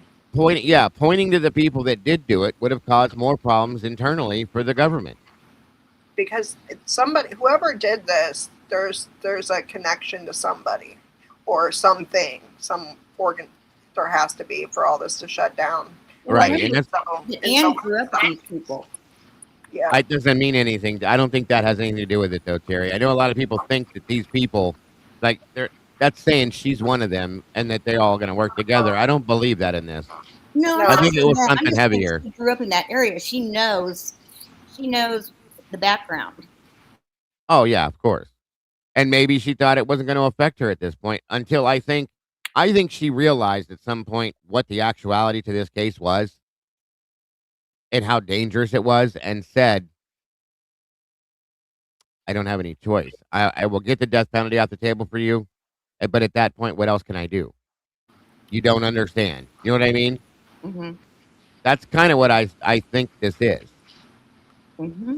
And my thing was like, if he didn't take the plea, if there was no such thing as a plea deal, say, okay, how he was not going to get a fair trial. So it's so difficult to say, I wish this would have went to trial, because who knows what actually would have been able to be admitted. Well, that, and we already know that any jury was going to be tainted. Correct. And also, as I've been telling you guys for months upon months now, a jury always looks to the judge for guidance. Well, Hitler is a justice crippler, folks. He doesn't believe in it by any means whatsoever. The dude is about as fake and crooked as you can get. It makes no sense. No sense whatsoever. I agree. No, and none of like this. I'm getting is. I was kind of thinking when we were talking about this. Like I remember when she's sitting there with Anna, sitting with Bryan during the plea deal. Like, is she just commiserating with him? Are they both like in the like? We both know this is we have to do this right now. So well, and I'm gonna say too, like if everything we just saw would have been presented in the trial, there's no way in hell a jury could have convicted him. But you see what they were withholding. Okay, this is why they weren't going to let this go to trial. I don't think, because they would have fought. Defense would have fought to put this into the trial. How could they omit it from the trial? This is what they have. Okay, and once a jury saw this, they would have had no doubt. Like, this doesn't make any sense. That guy wasn't even there. How could he have done this? End of story. And that's why Thompson said no. We ain't gonna do this. That's why Thompson, basically, like Steve said, in my opinion, got down on his hands and knees and ran to them and said, please take my plea deal. That's what I think happened. Well, I mean, that's like totally different than in the beginning. Remember, he was like, we're ready to go to trial right now, today. And Anne's like, I don't even have any information. Well, he had to make it look good too, Terry. Come on. You have to show confidence. Yeah, he was lying. Oh, yeah. You have to show confidence for anybody to believe in you at all. It's so evident, guys. It is so evident. Yep. It's got to be money related. I mean, the thing where you want to look at it. It's just so wacky. It doesn't make any, like, think about, like, how many pieces could possibly be in that puzzle of, like, who's over Anne, who's over that person, who is... What I don't understand is, if this is what they were going to do, why they didn't do a better job of trying to make it look like Bryan did this, because they did a horrible job of that. Okay. Big time. It makes no sense. So anyway, moving on, now that we have that to decompress from, okay, because that's enough to shut it down for me. But we have what we saw, a couple different interviews from one of the surviving roommates, who were, in my opinion, should have been looked at as suspects, not witnesses. And they're not victims, folks. They were not attacked. They didn't survive anything because they were never attacked. That's the problem I have with that, okay? If they would have been attacked or threatened, surviving that is a whole different story, but that never happened. So 100%. 100%. I have a question before we go over it, because I'm just clicking in with Dylan. Like, when we talked with the guy who was being investigated about the murder with Emma and Demetrius the other day, the boy that the cops were talking to. Oh, yeah. Remember when he said his parents owned a cleaning company? Did he say, is that where it was at? Was it in Tacoma? Or did he just say my parents own a cleaning company? I don't remember that part because I was too busy listening to the other stuff that I knew was bullshit. I missed that, though. That's a good question. Only because I think she cleaned up. So I just think she's right. Am I wrong? Do we all kind of think she? Yeah, I'll have to go back and catch that part of it to make sure, because that's a good question. And also, there was another person that was on campus whose parents owned a cleaning company, I believe, too. David Baracoa. Yeah, that's what I was So thinking. there's a couple of people that I knew, but no, that guy who was on campus the year before, he said his parents owned like a pressure washing and cleaning type company, industrial cleaning company is what it was. So Industrial money laundering company. I'm just kidding. it could very likely, very likely. Absolutely, dear, very likely. All right, so you said you were interested in helping me on this, Sweet Pea? Oh, sure. I can help you if you would like. Okay, so what I'm gonna do then, because it makes it easier for people to understand this, um, I'm gonna have you be Dylan if you don't mind, Okay. Okay. I'm muting. and I will be Sergeant Blaker, and then I will be Detective Gooch. Okay. Okay. All right. Can you see this clearly, Um, or do you need me to make it a little bigger? just a little bigger. There we go. Yeah, there we go. Is that better? Yeah. Now this is me and Tomboy covered this before. Okay. You guys did a really good job. And it was cut off. There was a bunch of it cut off. So this is the stuff that was redacted and cut off that we didn't have the last time. So we're going to fill in the spots here and go with this. Okay. Okay. So, I guess we start with you, dear. Okay. From what I remember, nothing at all. Do you know how far you opened the door? I don't even remember a third time. I don't know if you could see my whole body. I don't know if you could see my head. I don't remember at all. Okay. Sorry, I'm just trying to find the text between me and Bethany. I think it will help. Okay. So at 4:22, I said, "No one is answering. I'm a little confused." She goes, "Yeah, dude, what the fuck? Xana was wearing all black." I don't remember how the all black came up. And I think I might have called her and said there was someone wearing, I don't know. Then at 5:23, I said, "I'm freaking out." It was like a ski mask, like almost. 5:23? Oh, 4:23. Sorry, the time change. And it was like, "Shut the fuck up, like actually." And I said, like, he had something over his head and mouth, Bethany. I'm not kidding. I'm so freaked out. And you can tell, obviously, I'm freaked out and drunk because, like, the spelling is off. Like, I spelled something with a B and an F. And when I said and, I just put ND. And I spelled Bethany wrong. And I spelled I wrong. And I said, "My phone is going to die, fuck." And then said, "Come to my room. Run down here." And that was at 4:23. I said, "I'm scared," with no A, a capital R. I'm going to guess you guys have seen these texts because it's on text message. And it says, Well, first off, there's the answer everybody has fretted over for months where it says I'm scared or I'm screwed. Right there. It says I'm scared, and she claims that she meant it was I'm scared. So there you go, guys. Anyway, back to this. Did you feel safe to leave your room? I don't know, but I did. I don't know why I did. Like, I just didn't occur to me that anything was wrong. But obviously, yeah, I was. Bethany's downstairs? Back downstairs, so one floor down. She goes at 4:25. She goes, "Yeah, I know, but it's better than being alone." So I opened the door for a second and I just sprinted. And I don't know why, but I felt like it was stupid of me to open the door. Like, I don't know why I did that, but I didn't see anyone. I mean, I was scared. It wasn't like anything was wrong. I was just like freaked out that someone was in the house, but wasn't. Like, oh, this is bad. That, like, I didn't just think about that.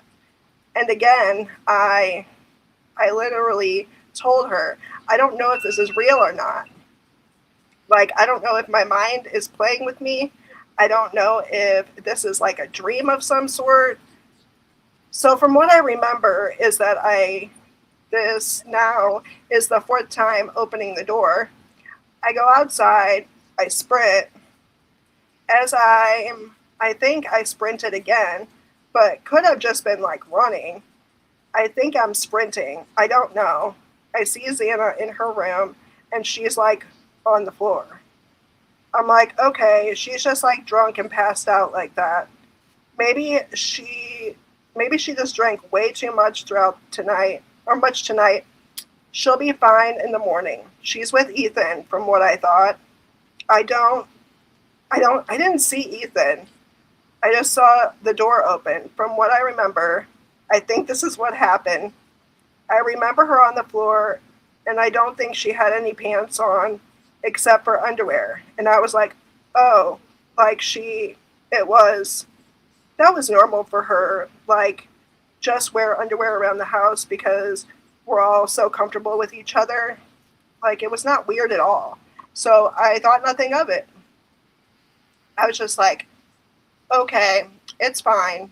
And I was always too scared to go look in a room because then I was like, I don't know if this guy is here or not. I don't know if someone is here or not. Pause. But, yep. Pause right there. Okay. I'm going to back you up. She just completely and totally contradicts herself. Okay. Because this back here, folks, let me find it. I'm like, okay, she's just like drunk, passed out like that. Maybe she just drank way too much tonight. She'll be fine in the morning. She's with Ethan, from what I thought. I don't know. I didn't see Ethan. I just saw the door open, from what I remember. And I think this is what happened. I remember her on the floor, and I don't think she had any pants on except for underwear. And I was like, oh, like it was normal for her to, like, just wear underwear around the house because we were all so comfortable with each other. Like, that was not weird at all. So I thought nothing of it. Now, hold all of that in your mind. And then I was just like, okay, it's fine. I was always too scared to go look in her room because then I was like, I don't know if this guy is here or not. Bullshit. You just told two fucking different stories, girlfriend. How did you see her in the underwear if you didn't go look in her room? I'm telling you guys, she can see that. No way I've she can see the argued that, floor in yes. that room. I have argued that point from day one. If you went sprinting by, it's 35 to 40 feet from where Xana was laying in her room to that hallway to lead down the stairs.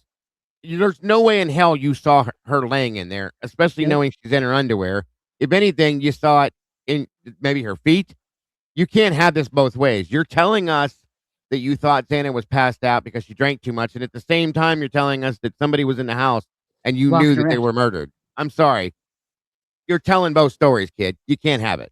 And what's the difference between sprinting and running? Sprinting is longer strides, faster. Okay. It's irrelevant, like everything else. It really is. It's filler words that make no sense.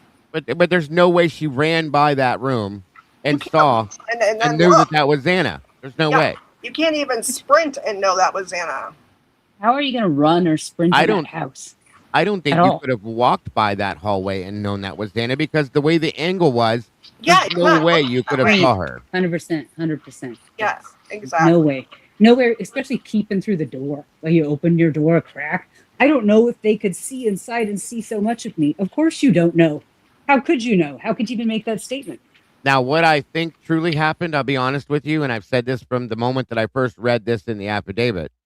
I think she walked into the room and saw Xana the way she was and Ethan, or was watching the whole thing go down the whole time. So it's one of those two, in my opinion. But at the very least, she walked in. I'll give her that much. She walked in and saw Xana laying there and saw Ethan to the left of her on the bed. And that's when she ran down to Bethany's room, in my opinion, if at all. Okay, that's what I think really happened. Because I've said that from day one. There's no way you know that this girl was wearing a gray sweatshirt in her underwear, laying on that part of the floor from walking by the hallway that leads to her room. That is a blatant lie. I'm sorry.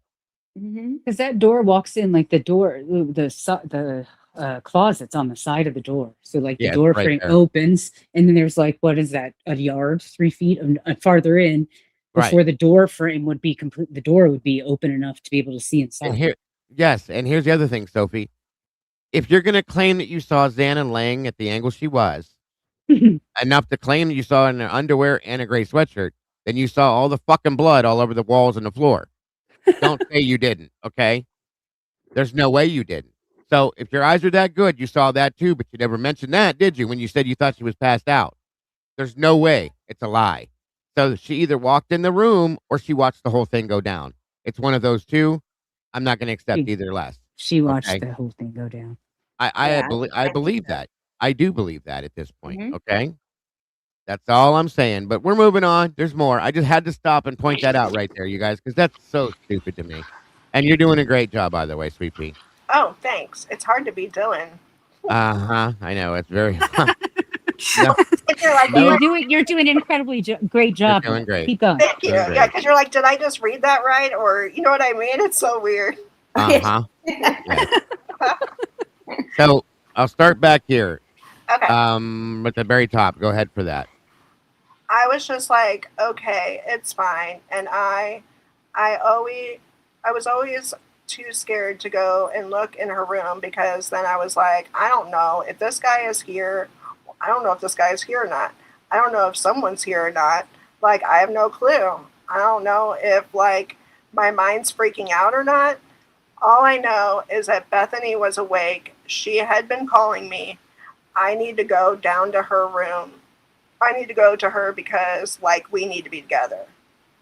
But you saw Xana on your way by. Yeah.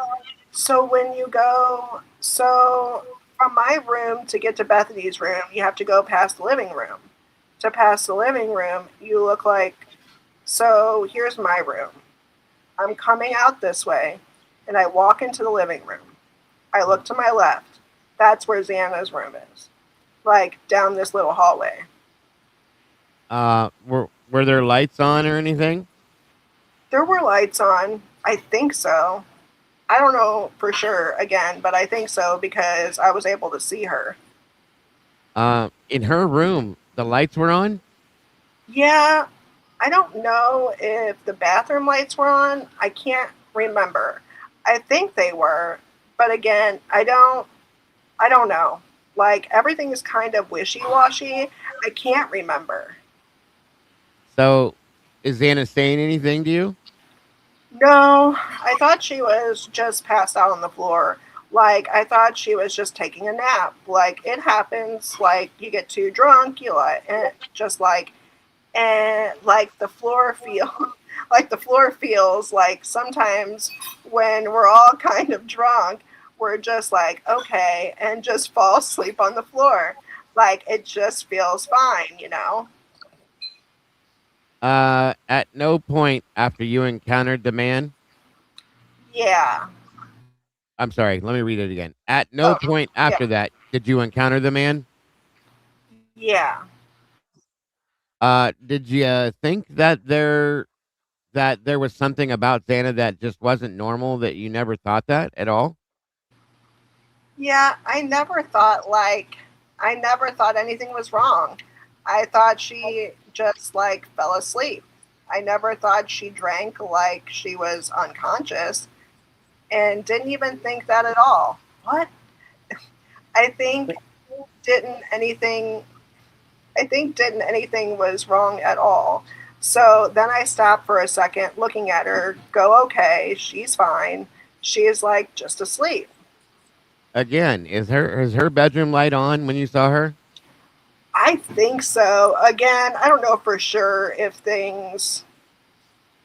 Okay, how far is Xana from you when you first see her? Like, what would the distance be, would you say? I guess if like I'm right here, it's like behind the window from where I am. Like, it's a pretty long hallway, I would say. Is her bedroom at the end of that hallway? Yes, the very end of the hallway, and like I couldn't see much, I guess. Like, I could just see her. I could see the top of her head because obviously her head is a lot higher than everything else.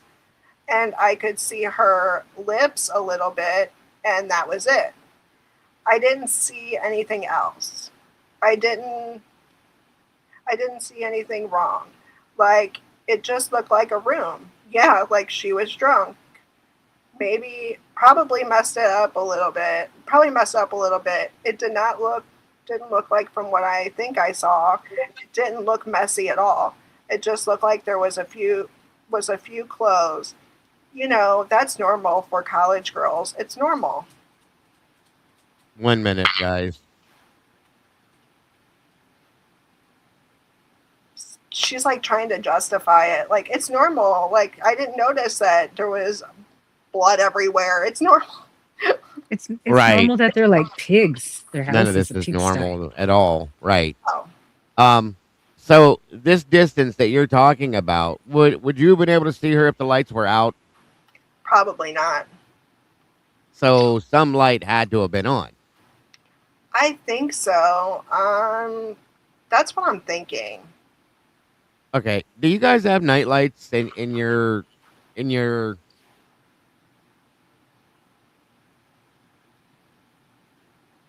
Oh, sorry. Where are we at? Oh, or do we have night lights in your? No.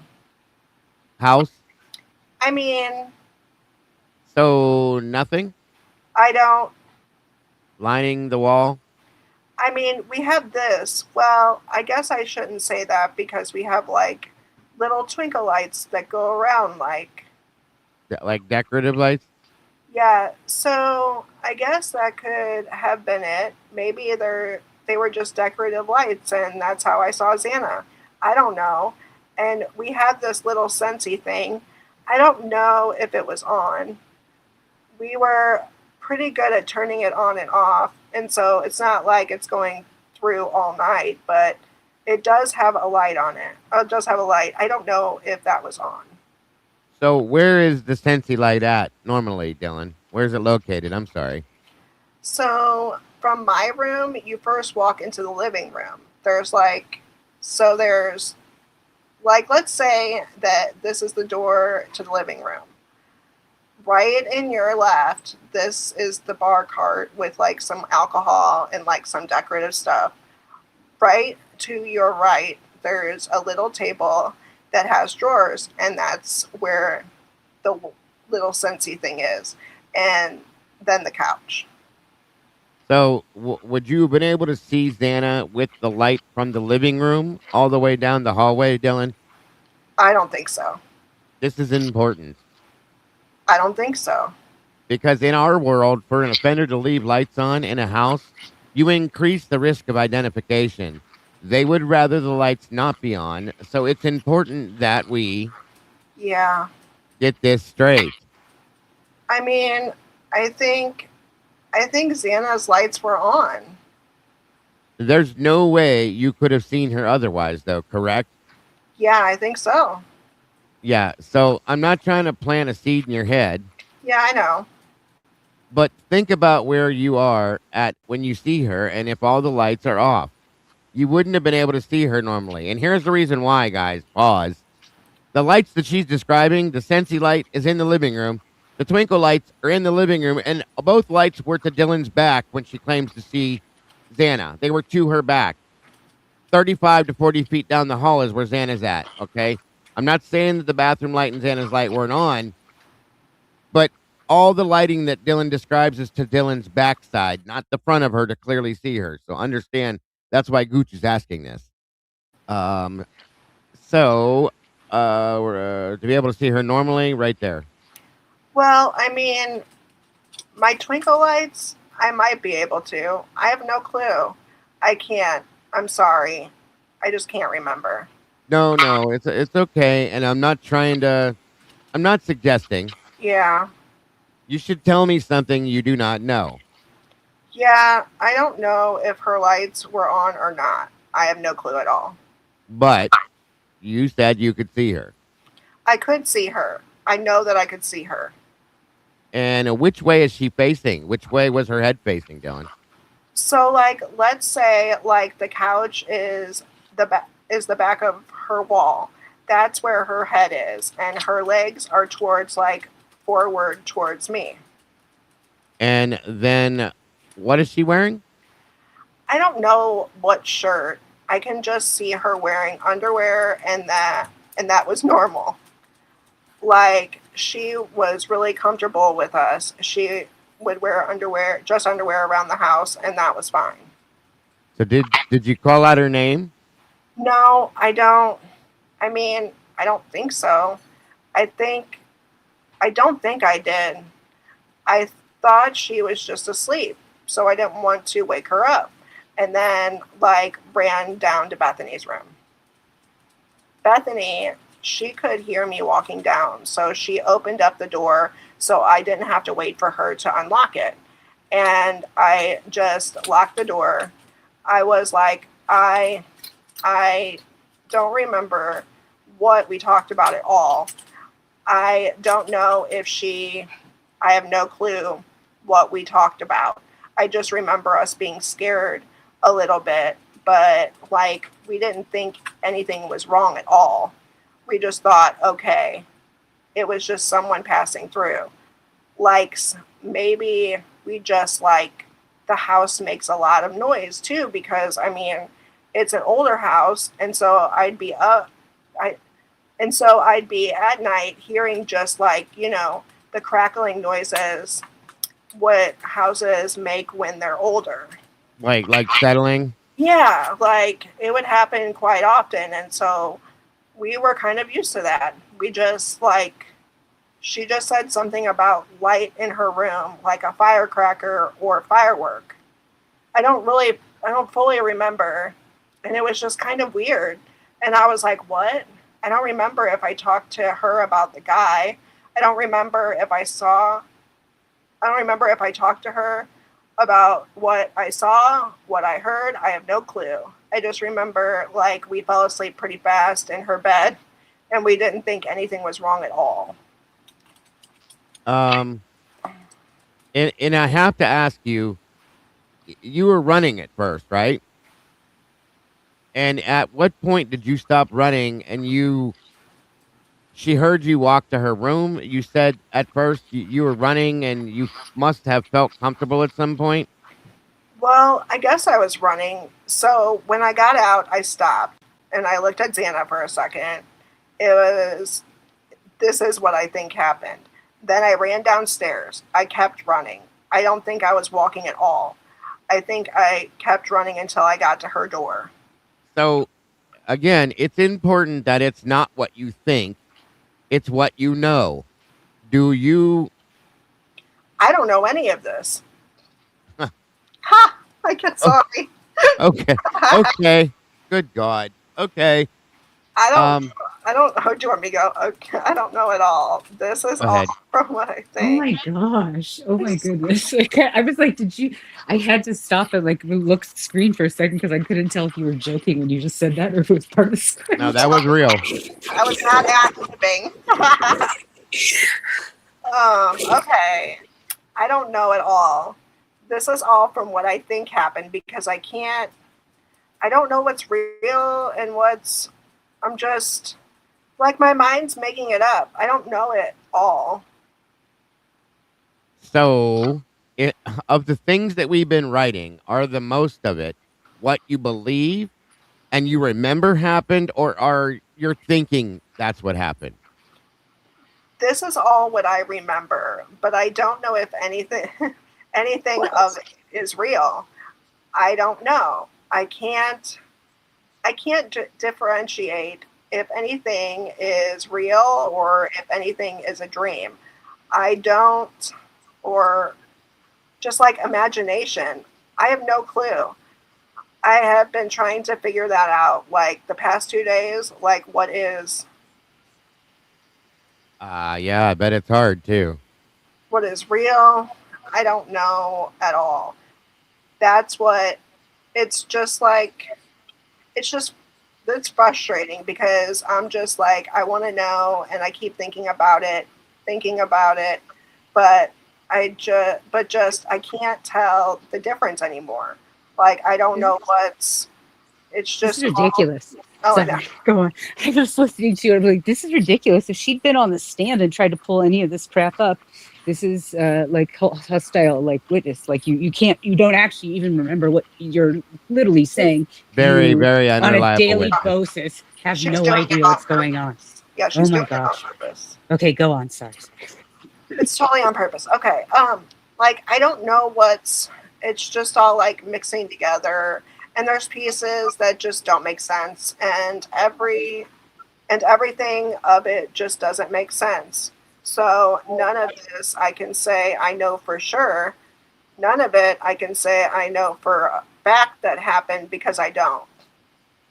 But you know some things that are factual because you have a timestamp on your phone, right? Yes, the stuff on my phone. Yeah. That is actual. And you know that. Anything else, no. But you remember watching the movies. I remember. Eating popcorn. Before. And stuff. Before everything, like from when me, Kaylee, Maddie, Bethany were in Kaylee's room, all of that beforehand I remember, because I remember exactly that. Like all I remember. Again, like I don't remember exactly what episode the Vampire Diaries we were watching, but I know it was Vampire Diaries because I remember putting it on. But you don't remember how Lake got home? You don't remember a time? I don't remember. I think I went to bed before. I think I went to my room before she left. That I have no clue about.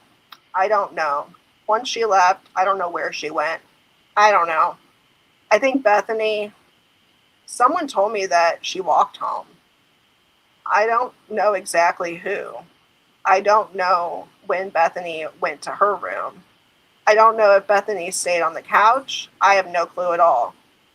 That stuff I don't know about, because I think I was in my room before that. So do you think that you opening the door 3 times is part of what you're trying to piece together? Yeah. Or, oh, hold on. Sorry. Okay.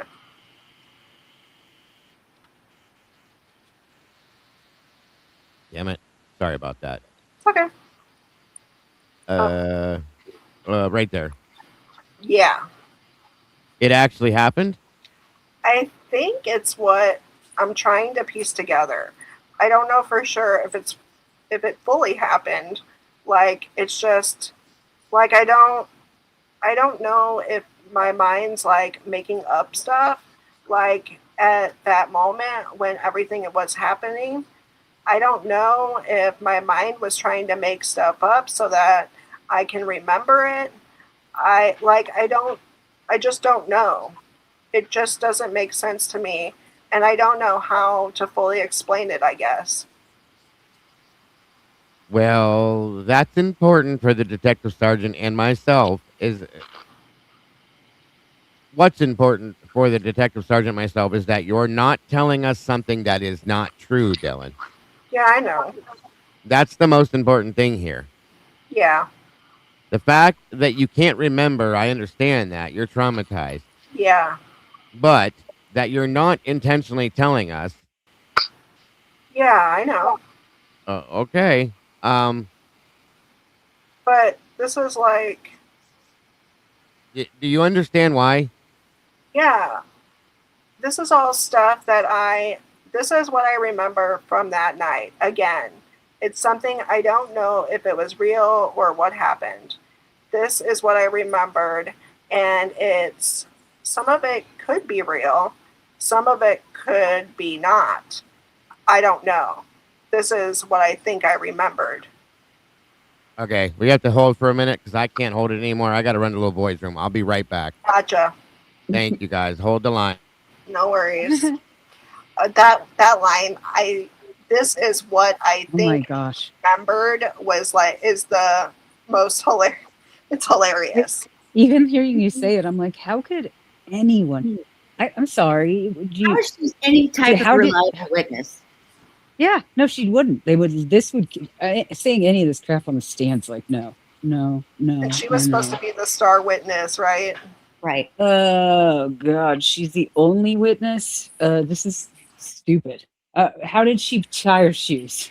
How did she get to college? Is she actually in college? She sounds like a moron. Remember. When she's talking, she sounds dumb. I thought that. Sorry, but then she's at U of I, so she clearly graduated from high school. She remembered how to take tests and like do this, then drive car and do. She doesn't have a car. Does she not have a car? She's doing this on purpose. This is she does hilarious. Not have to be, she does not have to testify so that would have loved to see Gooch's face. Wouldn't you have loved to see Gooch's face? Like a woman talking to another woman of like, is this what you're gonna pull right now? This is the shit you think you're gonna, this is it? This is your bullshit? All right, okay. Well, what I heard before though, I mean, just saying, kind of fibbing. It sounds like you're lying to us. Yes, I would not. Yeah, I would not be able to hold back. I'd be like, what do you mean you think you thought that? Yes. Precisely that. I don't actually understand. I know that Detective Gooch is, well, she's probably a well-decorated detective, right? I don't know shit about Detective Gooch, but I'm just saying, like, this woman should have all the skills to say that back to her in discourse. But you guys probably watched the Pop thing, right? Where he goes over what the detectives are, like how it's set up, how these forensic, and like how they go over it forensically. Like there's a specific way she says this, so it's almost like she's playing Dylan the whole time. And I think that's why it looks so stupid. But she's just like, let her keep digging her grave. Keep going. And the fact that they weeded through all this and got their that's how they base their timeline is hilarious. Like this is literally, they base her timeline on what she said. That's the other thing. She doesn't remember anything, yet she remembers it to the minute, the times. Right. Oh, I don't remember anything at all. But I remember her in her underwear, and I remember seeing her nose. Oh, I didn't see her shirt. Well, you saw the top of her head. You would have had to have seen her shirt. Yeah, that doesn't make any sense. That didn't make any sense. Actually, saying I saw the top of her head. Where? Yeah. How? That should her feet. No way. There's no way. Her feet are towards the door, is what I was understanding. When she's in that room, and she's like 5 or 6 feet. Her body's like 5 or 6 feet into that room. So that's when Dylan walks over there and comes back to her room and then wipes her footprint off the floor. And it's like, obviously her head was propped up. I'm like, what do you mean? Yeah, jacked up is what she meant. Like, how do you know the way it just makes no sense. There's just no way. By saying that, it makes you wonder if her body's posed in there, huh? Yeah, if they pose the other two kids, I wonder if that's what we're actually seeing, just in description. Except it sounds like Sam's on the floor, yeah? Like she got thrown over there. Yeah. I was in college and we didn't walk around in the sorority house in our underwear. I mean, maybe I thought the same thing. Like a long T-shirt. I mean, I guess I could see that, sure. but like, or a long sweater. But I mean, to lay on the ground and to be able to, like, for her to notice that she was wearing her underwear, like, it must have been quite a scene. Honestly, like how, even if you're laying down, I mean, you would have to really look to notice that somebody is just in their underwear and there's not shorts up under there or anything, you know. Yeah, because who said her underwear is nude color, right? So she's wearing like skin-colored underwear anyway. Yeah. So you have to be like, oh, let me check out this person's underwear. And she remembers that, but she doesn't remember how she saw her. No, yeah, I agreed. Somebody in this chat said something about, it sounds like they're on acid. That's what I would have told them to do. If I was in charge of this, I would have told these kids to say they were on drugs so that they could just be like, my story doesn't make any sense. It's totally fine. Because that's the only reason that you could talk like this. You're absolutely right. I mean, there's no way that. Because if I said to you, look, I don't remember, I ate whatever hallucinogenic yada thing Okay, sorry about you that. know, at like 8 p.m. Would if you were a Detective Gooch, here, Dago, if I said that to you, if I was like, I don't remember, man, I was doing drugs all night. We ate a bunch of acid at like 10, and then we ate some more acid at like 2, and then I have no idea what happened. And then I woke up and my roommates were all dead, and I called you guys. Wouldn't that have made more sense? Oh, there's so many more things. Like, just like I said, the whole thing, like all Bryan had to do was say that he lost the sheath or something. You know, like it was something as easy as that, or it was stolen out of my car, and my car, you know, whatever. Right. So I'll tell you what. Do you want to switch places, and you want me to be Dylan now, and you can be Gooch? Whatever. Do it. I will do whatever you need to do. Go ahead. If you want to be Dylan, go ahead. You be Dylan. It's fun. I mean, it's. I'm just trying to give you a break and switch it around a little bit. Whatever you want me to do, I'm fine with either one. Okay. Well, I guess we can switch it up a little bit. Okay. So you can be the detective, and I'll be. Yeah. Anyway. Okay, so we'll start. So right there. Yeah. So watching you, and I've done hundreds of interviews. Yeah. And so has the detective sergeant. I believe you're recalling some things from memory. The dog barking isn't something you can make up. It's not something. Yeah. You feel either the dog was barking or the dog was not. You know what I mean? Yeah. So it's things we hear is different than the things we think we saw. Yeah. What we hear is something awakened you, some noise. Okay. And then you heard crying. Yeah. That you heard that. Yes. You're not feeling something, and something brought you out of a sleep. Yeah. And it's probably what you're suggesting is that you heard somebody crying. You don't know if it was Kaylee. Yeah. We're not certain, but you don't know that, right? Yeah. You know somebody was crying. Was it a woman? Yeah. It is a woman. I know that. And were they saying anything? No. They're just crying. Was it unusual for your roommate to cry? I mean, I feel like all of us, like, I wouldn't cry in front of my friends. I'd cry in my room. I wouldn't. I guess I wouldn't. Like, I wouldn't really cry in front of my roommates. Like, feel comfortable enough. But if there's a bad situation going on, I would, I guess. I don't know. What did the crying sound like? Just like. Do you ever cry when you're frustrated? Yeah. Do you ever cry when you're hurt? Yes. Do you ever cry when you're scared? Yeah. And I don't know which one it was. I don't know at all. You just heard crying.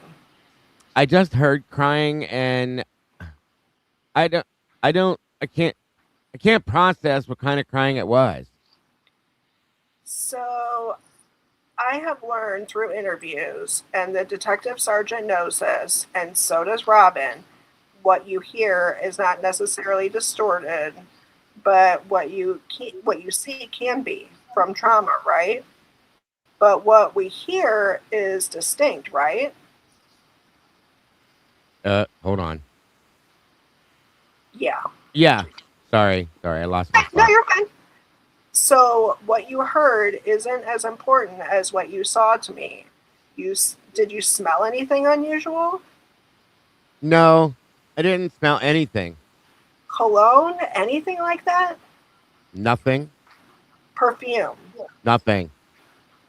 What you thought you saw when you saw the figure in the hallway? Yeah. 3 feet from you, you thought it was a male? Yes.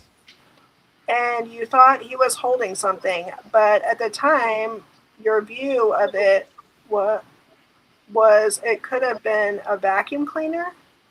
A mini vacuum, yeah. And what was around the person's waist?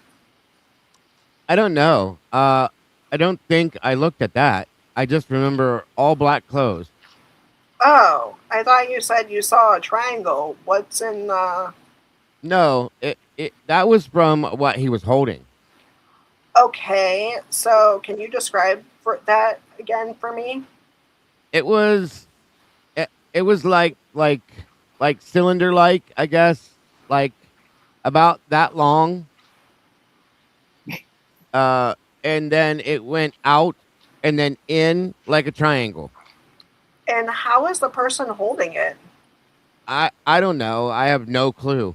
I can't remember that. I just remember seeing it, and I don't know if he had one hand on it, two hands. I have no clue. I don't know. I don't remember how he was holding it exactly. Were there lights on in the hallway? I don't know. I can't remember at all. Were there... Okay, let's go back a second. Would there normally be lights on in the hallway? Do you leave the lights on for your roommates if they decide to stay out late out of consideration since they're your roommates? Do you leave any hallway lights on or anything? So, I mean, like for me, I like to leave a hallway light on out there because it just makes me feel better. But I don't know. I don't know if I did. I don't know if anyone else did. That's just something I don't know. Because you went to bed ahead of the other people? Yeah. Is in the house? I don't know. Would it be unusual for you guys to leave your lights on? No. At night? It would not be unusual at all. Especially after you're out drinking? I mean, Xana and Ethan like to turn them off, but like sometimes I'd leave them on. We'd go down to get food, and in the middle of the night leave the lights on. That was normal. Okay. When I didn't ask this before, when was the last time you saw Xana? At Sigma Chi before.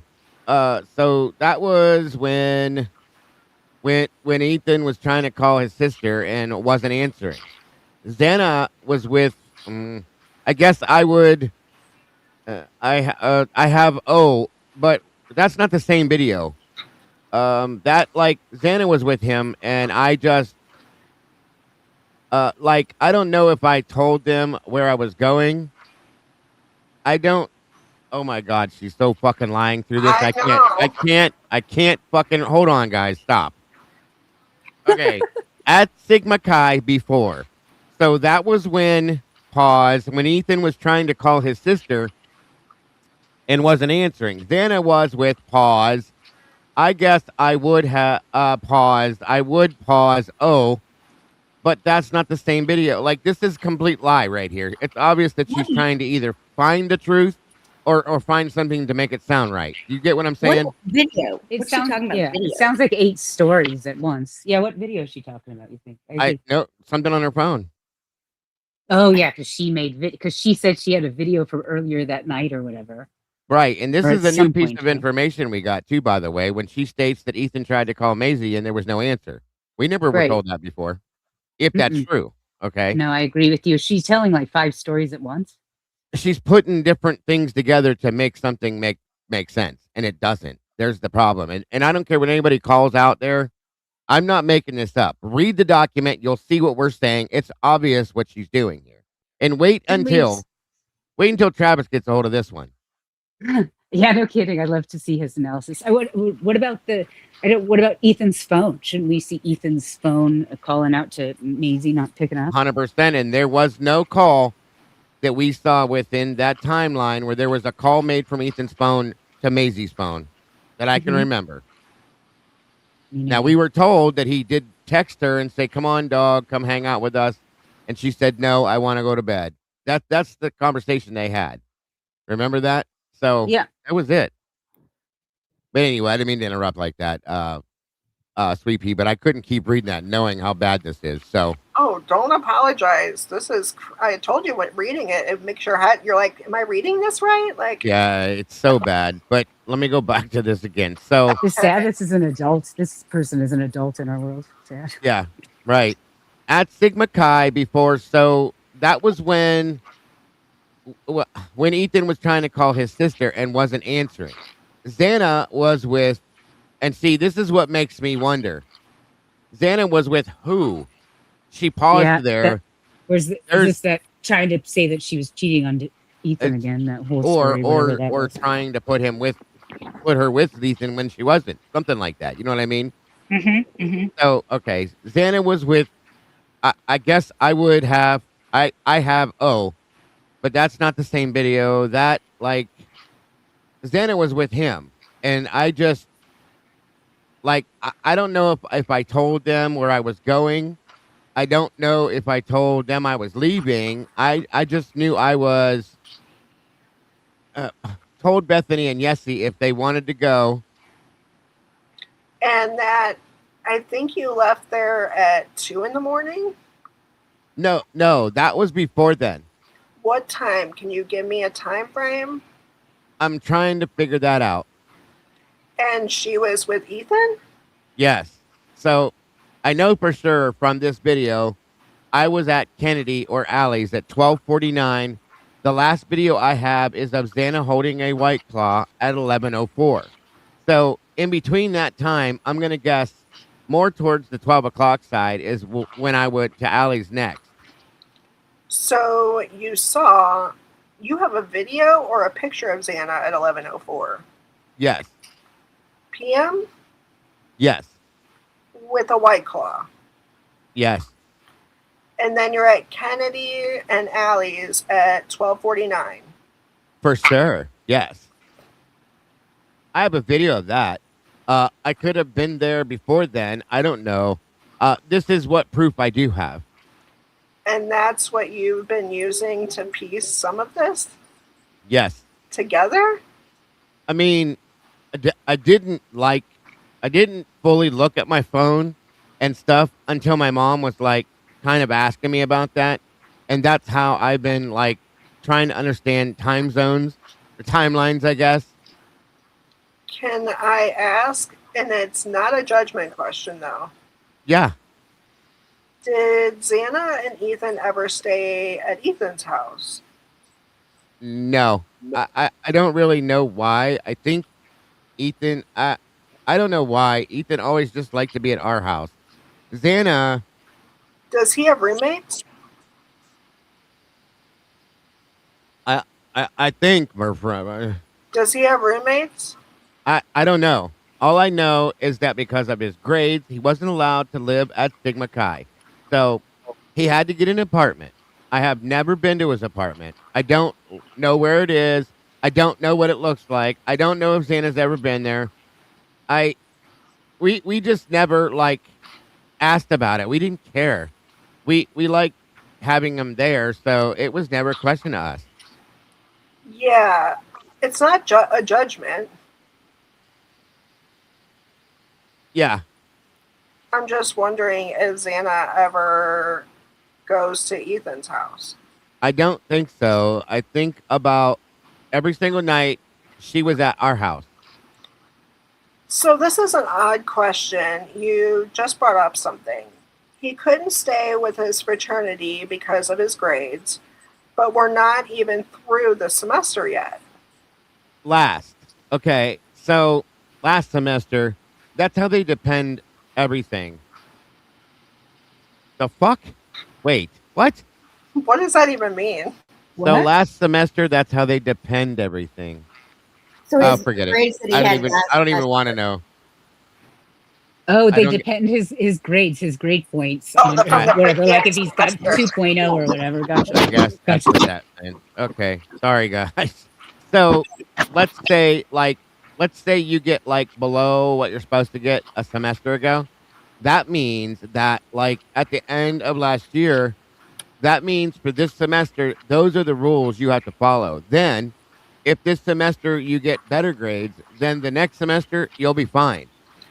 So he had to come into the semester. Yes. To get an apartment. Yes. It's not like he was there and they kicked him out. No. Okay, that makes sense. Yeah. You okay? Yeah. So don't beat yourself up, because maybe we can come back and talk a little more. I know that Detective Sergeant Blaker has questions. I have some more questions, but don't let that weigh. I can see the weight of, like, I wish I can give them more. Yeah. What you're giving us is important. Yeah. So when you went to bed, who was still in the house? When you went to bed at 3 o'clock, 3:10, 3:11, who was still in the house? From what I know of, Kaylee and Maddie come home. Those two. Just Kaylee and Maddie and Mike? But I know Xana was home from. So I don't know if Ethan was with her. Hold on. Something just happened. Oh, Lord. Hello? Hello? Well, now you want to join us. Now that I've jacked this all up. I just got home. Welcome, dear. Uh-huh. Is that Tomboy and Sweet Pea? That's Tomboy, yes. Oh, I'm dumb, you guys.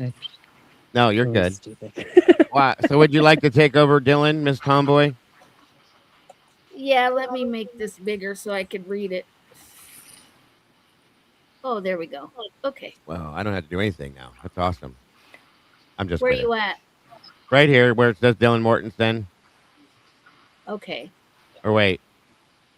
Here. Okay, so right there, she's gonna do Gooch, and then after that, you'll start. Just Kaylee and Maddie, and like. But I know Xana was home from so I don't know if Ethan was with her. I did not see Ethan. He could have been home with her. He could have not been. I don't know.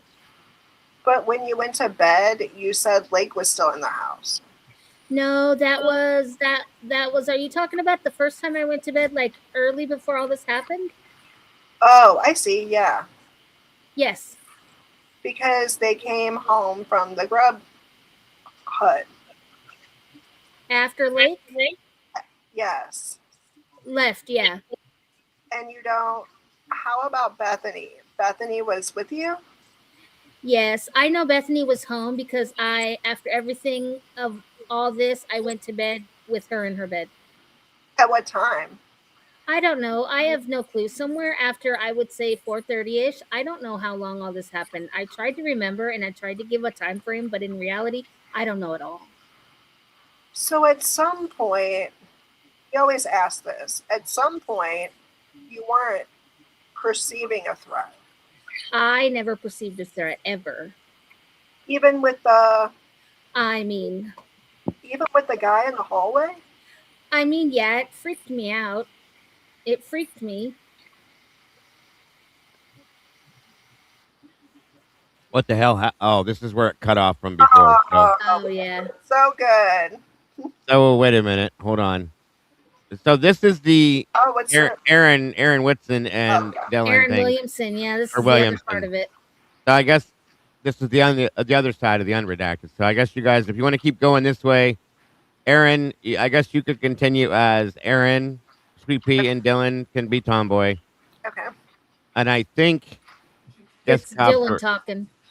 Yeah, that's what. Go ahead, Tomboy. I guess the cops were able to track that. I don't know. We were like just sitting on the couch. Kaylee had gone upstairs to take a nap. It was me, Bethany, Maddie, and Xana. Xana was like very, very drunk, and there was like decent. We were like, okay, let's take a nap. And we set an alarm for 8 p.m. so we could all wake up and get ready to go out. So we took a nap. We woke up at 8. I woke up realizing I still had to do my psych homework, and I remember all the times It's on my phone, and the cops have all the pictures and times of that. So I'm not going to say exact times because I don't remember it all. That's okay. So we got up. I decided to continue my turn my psychology homework that I turned in that day. And Maddie, Xana, Ethan, and Bethany went over to Sigma Chi. They had a large party. Kaylee was upstairs. She was getting ready to go to the club. As I turned in my stuff, I was getting ready to finish a few things for it and turn it in. I was getting ready, which took me like another 10 or 20 minutes.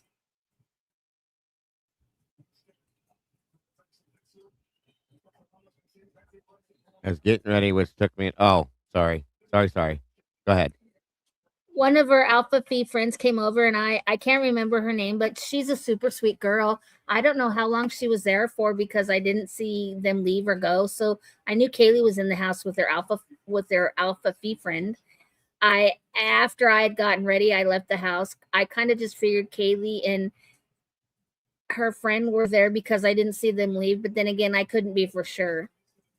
I left, and usually, so like when you go from my house to Sigma Chi, there's like these little tiny stairs. And one of the cops that was there, and last time he knew exactly what it was, these tiny stairs that go into the parking lot of the White's apartment. And I'm pretty sure it was like pretty much when I got to this big blue dumpster is when I saw Maddie. She was carrying like a little 6-pack of seltzers, and I was like, oh, like, what are you doing? She Stop. was like, oh. Freeze, pause, hold on, back up. What in the hell is... Hold on a minute. Like these tiny little stairs, and one of the cops that was there, and last time he knew exactly what it was. What the hell is she talking about? What cop went? One of her past interviews. Thank you. Okay. Wow. So basically she's saying that one of the cops knows what stairs she's talking about okay. Completely lost me for a minute. I'm thinking, what the hell are you talking about? Okay. Sorry, you guys. I didn't mean to interrupt. So start off there then, Tomboy. I'm sorry. She was like, oh, I'm going to the club with Kaylee instead. I was like, oh, okay, well, have fun. I walked to Sigma Chi, went in there, the lodge. The main lodge party hadn't started yet. So we were in the apartment.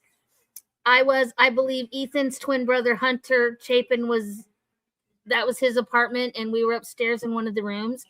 I was with Bethany, Ethan, Xana, and a few other people were around there coming in and out. I hung out with them for a little bit. I kept going in and out of the lodge party because it wasn't like super great. At one point, I think I don't remember exactly who I texted, either one of like Claire or Jenna. They were at this girl named Allie Benson. This is her house. Xana and Allie Benson knew each other really well, but Allie wasn't there. It was her friend Kennedy that was there, that lived there. Hold on, somebody in the chat had said something about reading the cop part again. Hold on. That's what I was stuck on before, but... Yeah, let's read it again. 1 minute. Hold on. Yeah, right there. I left, and usually, so, like, when you go from my house to Sigma Chi, there's, like, these tiny little stairs, and one of the cops that was there... And last time, he knew exactly what it was. These tiny stairs that go into the parking lot of the White's apartments. And I'm pretty sure it was like pretty much when I got to this big blue dumpster is when I saw Maddie. Is she saying that the cop was there? That's what I struggled with. That's what it sounds like. One of the cops that was there, and he last time knew exactly where it was. What does that mean? Knew exactly where the stairs were going into the parking lot of the White's apartment. Well, that's why when Tomboy said maybe from her previous interview or the person she talked to, that maybe he knew what stairs she was talking about. That's what I was a little lost with. Yeah, for sure. But she did say one of the cops that was there, so that's what I think everybody's stuck on. Yeah. The cop was there, you know. Well, I mean, that goes with our theories that she might let that slip out. That's a hell of a slide, though. A hell of a slip, you know what I mean? Yeah. Oh, I know. I don't know. Hey, V Slim's good to see you, dear. Thank you for being here. Anyway, I guess we'll perceive it later on. Hopefully, we'll be able to make that out for sure. But it kind of does sound like she's talking about one of the interviews she may have done. But we'll go back to it at some point. Hold on here. Now that we have it.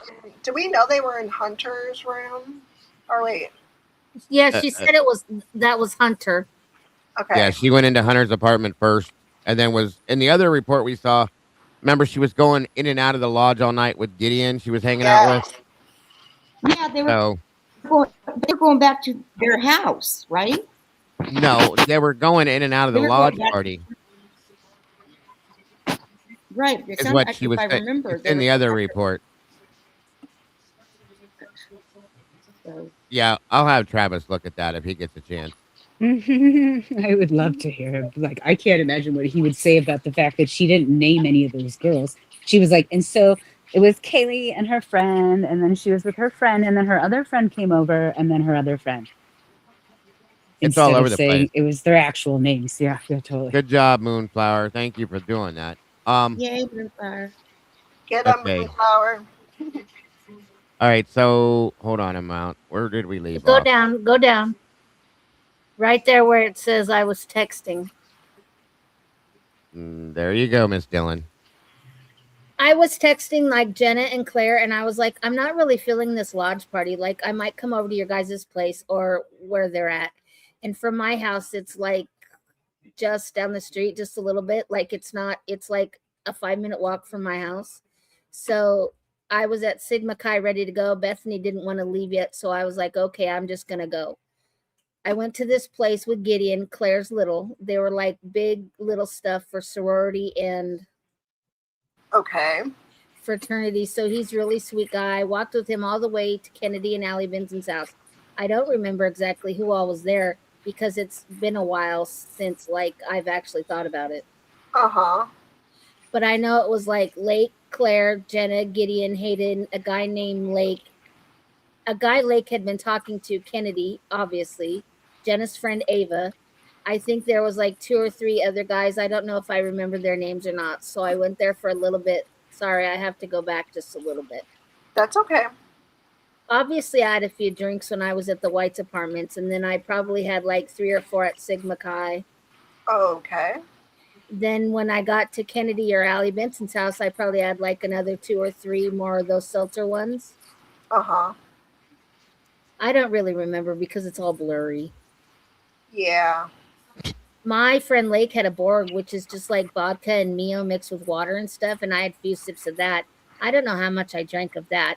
When we were there, we played Ragecade, which is a drinking game, and it's like you fill cups up with like a little bit of seltzer, and I had a few of those, but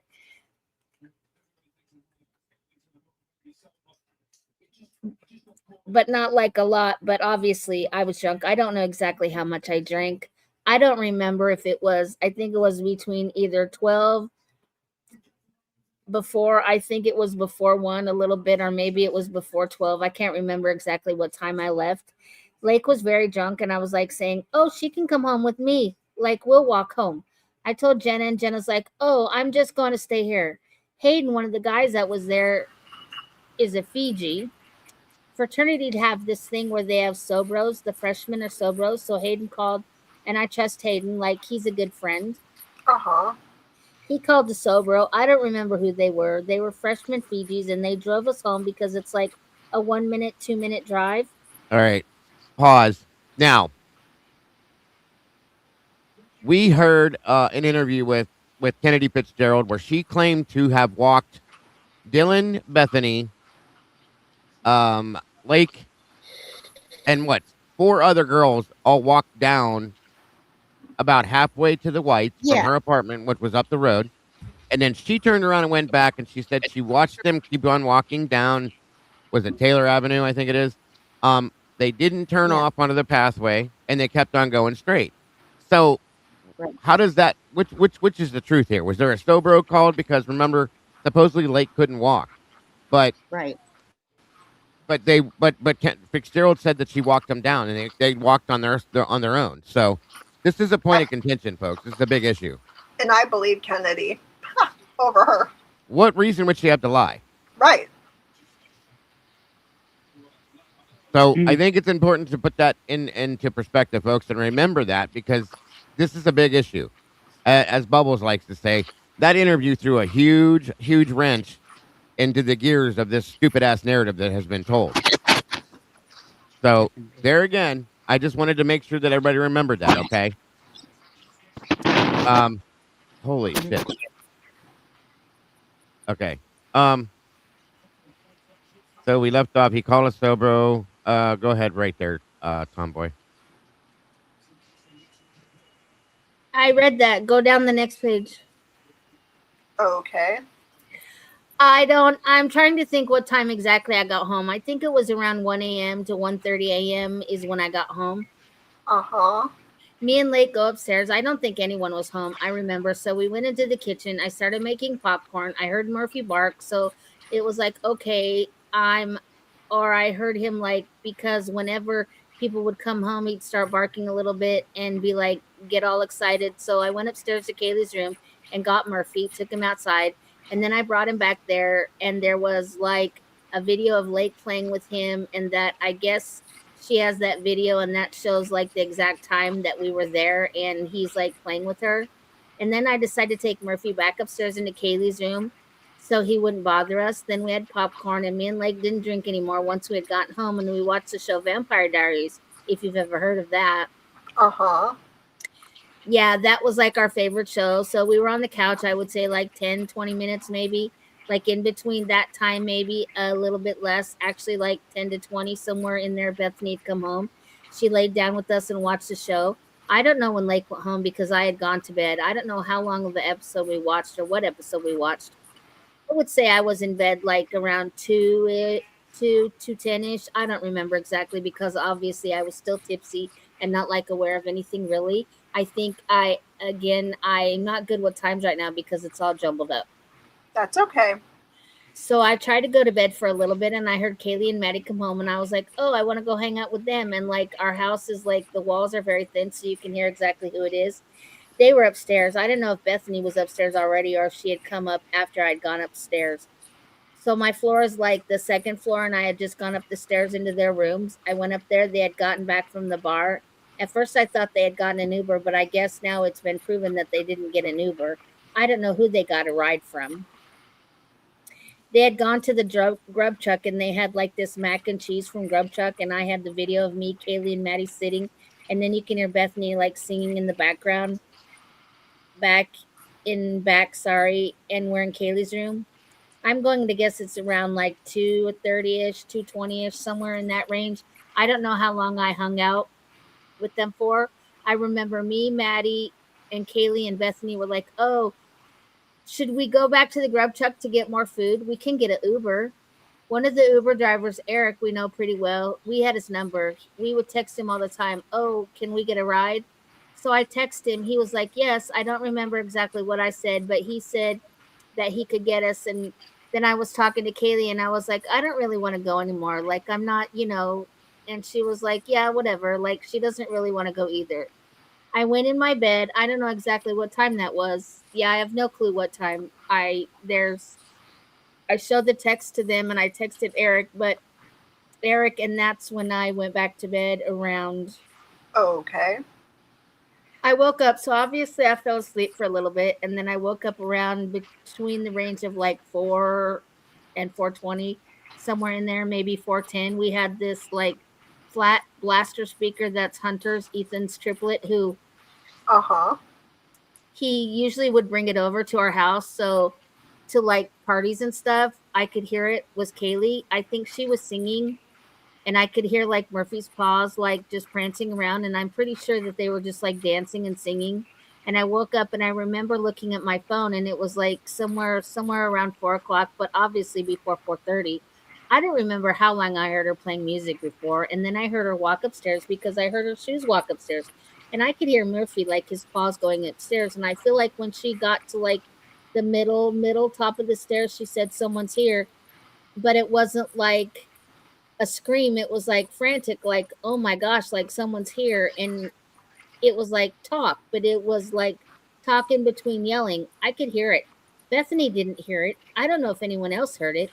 And then I just heard like fast paced like stomps going down the stairs, and it just stopped. And I texted Kaylee, and I also the cops had that. The cops had what? Right. Exactly. What? Hold on. Oh, they could see exactly the times and stuff. What I just text her. Like, I don't know exactly what I text her, but it's like, Kaylee, like, are you okay? Like, can you please answer? She didn't answer me. I like, right when I heard that, I launched up and locked my door because I'm always freaked out about that kind of stuff. Like, I don't know. I don't remember if I locked the door I don't remember fully if I locked the door that night, but I don't think I did because I remember getting up and locking it. But then I could have unlocked it and locked it again, not realizing what I had done, locking it because I always get freaked out and just wanted to like leave my door locked. So I have no idea if it was locked that day or not, but I just remember making sure it was locked. I did turn the lights on in my room, and was just like standing. I remember like looking at the door and just looking at the handle, like I'm so confused, like this, like I just don't know what's going on. Hold on. Breathe for a minute, because that made absolutely no sense. This girl just talked in one complete fucking circle. Yeah, that was so a weird. complete circle. What does she mean by that? Was proven that they didn't take an Uber, and so I have no idea what she's talking about. Is she talking? Meaning that it wasn't Uber, it was a private driver. Right. But then she knows Eric. An Uber. No. Alibis. She's throwing alibis. So she changed it from a private driver to now he's an Uber driver. Well, he is an Uber driver, but he was never on the clock when he took them anywhere. So he was a private driver. Because he never charged them. Right. This other paragraph is even worse, though. Where she says, I locked my door, but I didn't, but I don't know that I did because I knew I did, but I didn't, but I don't think I did because I did. What the fuck? And then she says, I don't even, basically at the end of that, she basically says she didn't lock her door. And then she says, I don't know. It was that, and so I just don't know what's going on. It was locked that day or not, but I remember making sure it was locked. What is that, like right there, those two sentences? None of it makes any sense. This is insane. And then now she remembers that she turns the light on in her room. And she stood there staring at the door handle. Oh my gosh. What? Let me read that. Let me read that one more time. Okay. She says, I remember getting up and locking it, but then I could have unlocked it and locked it again, not realizing what I had done, locking it because I always get freaked out and just wanted to like leave my door locked. And so I have no idea if it was locked that day or not, but I just remember making sure it was locked. I did turn the light on in my room, and I just was like just standing. I remember like looking at the door and just looking at the handle, like I'm so confused. Like this, like I'm just don't know. What? Where's the logic in turning the light on even? Why the logic didn't they, here? I don't understand. Right. But why didn't they stop her right there and go, what in the hell did you just say? And please repeat that. Every time this girl opens her mouth, she just gets dumber and dumber. This is horrible, you guys. How did they not stop that? And then at the end, it says, I don't know what's going on. We don't either, kids. So, okay. Yeah. Adding things that don't, like details that do not matter. Insane. This is horrible. But yeah, see, I caught that. She went to bed at 2, but then she was upstairs with Kaylee and Maddie when they got home. So which was yeah, that's definitely a bullshit story. Whatever that. Well, don't forget though that in Kennedy's interview, she said that she was walking them home at between 2 and 2:30. Yeah.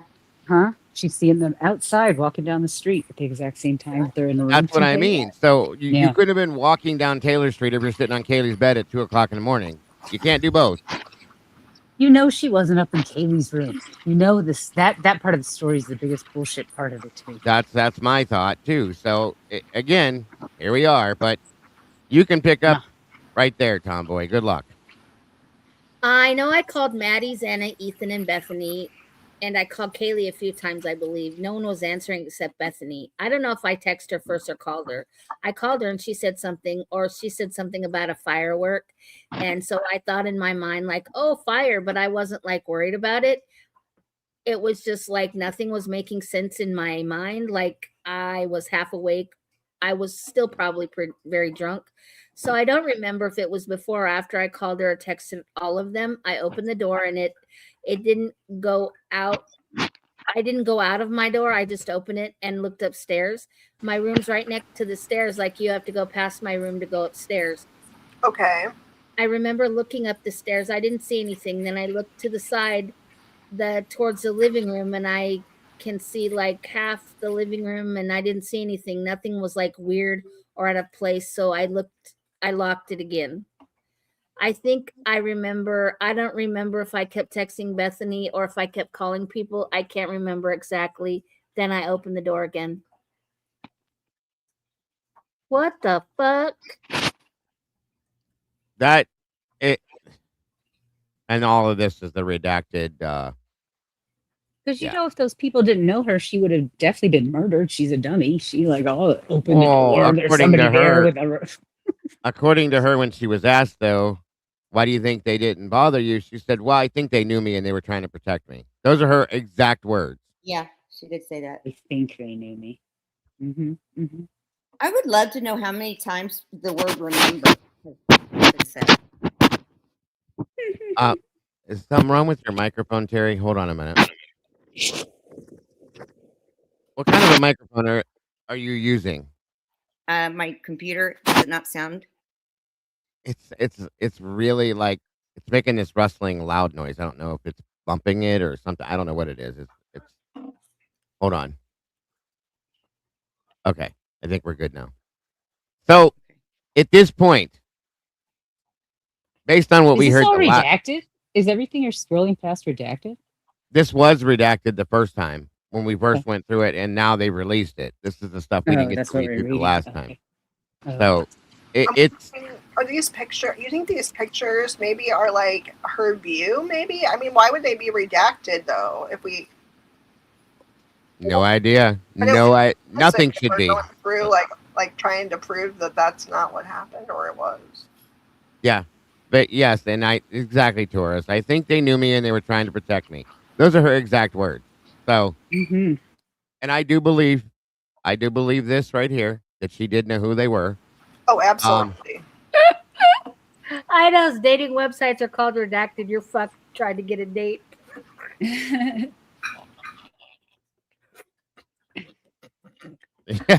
That's funny, Steven. That's funny.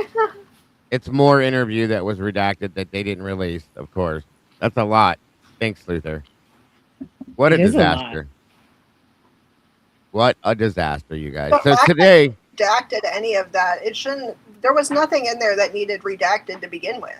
No. And here's the thing that bothers me with all the... With what we just read, okay? There's specific people whose name I will not mention that come at us, myself, Logan, other people, because we read this stuff and talk about it, and then we get upset with the person that states this, saying that they're lying, this and that, and we're told that we're picking on this person who's a victim when she's sitting here making all this shit up, lying about these things, and that's just supposed to be okay. Explain to me why that's okay. It's not at all, folks. It's a problem. Absolutely a problem. They're mad that we're getting closer and that with our narrative every day, we're debunking everything that they say. Absolutely. Okay, Tomboy, go catch your breath. She said she needs a snack after all that reading. That's insane. It's just nuts.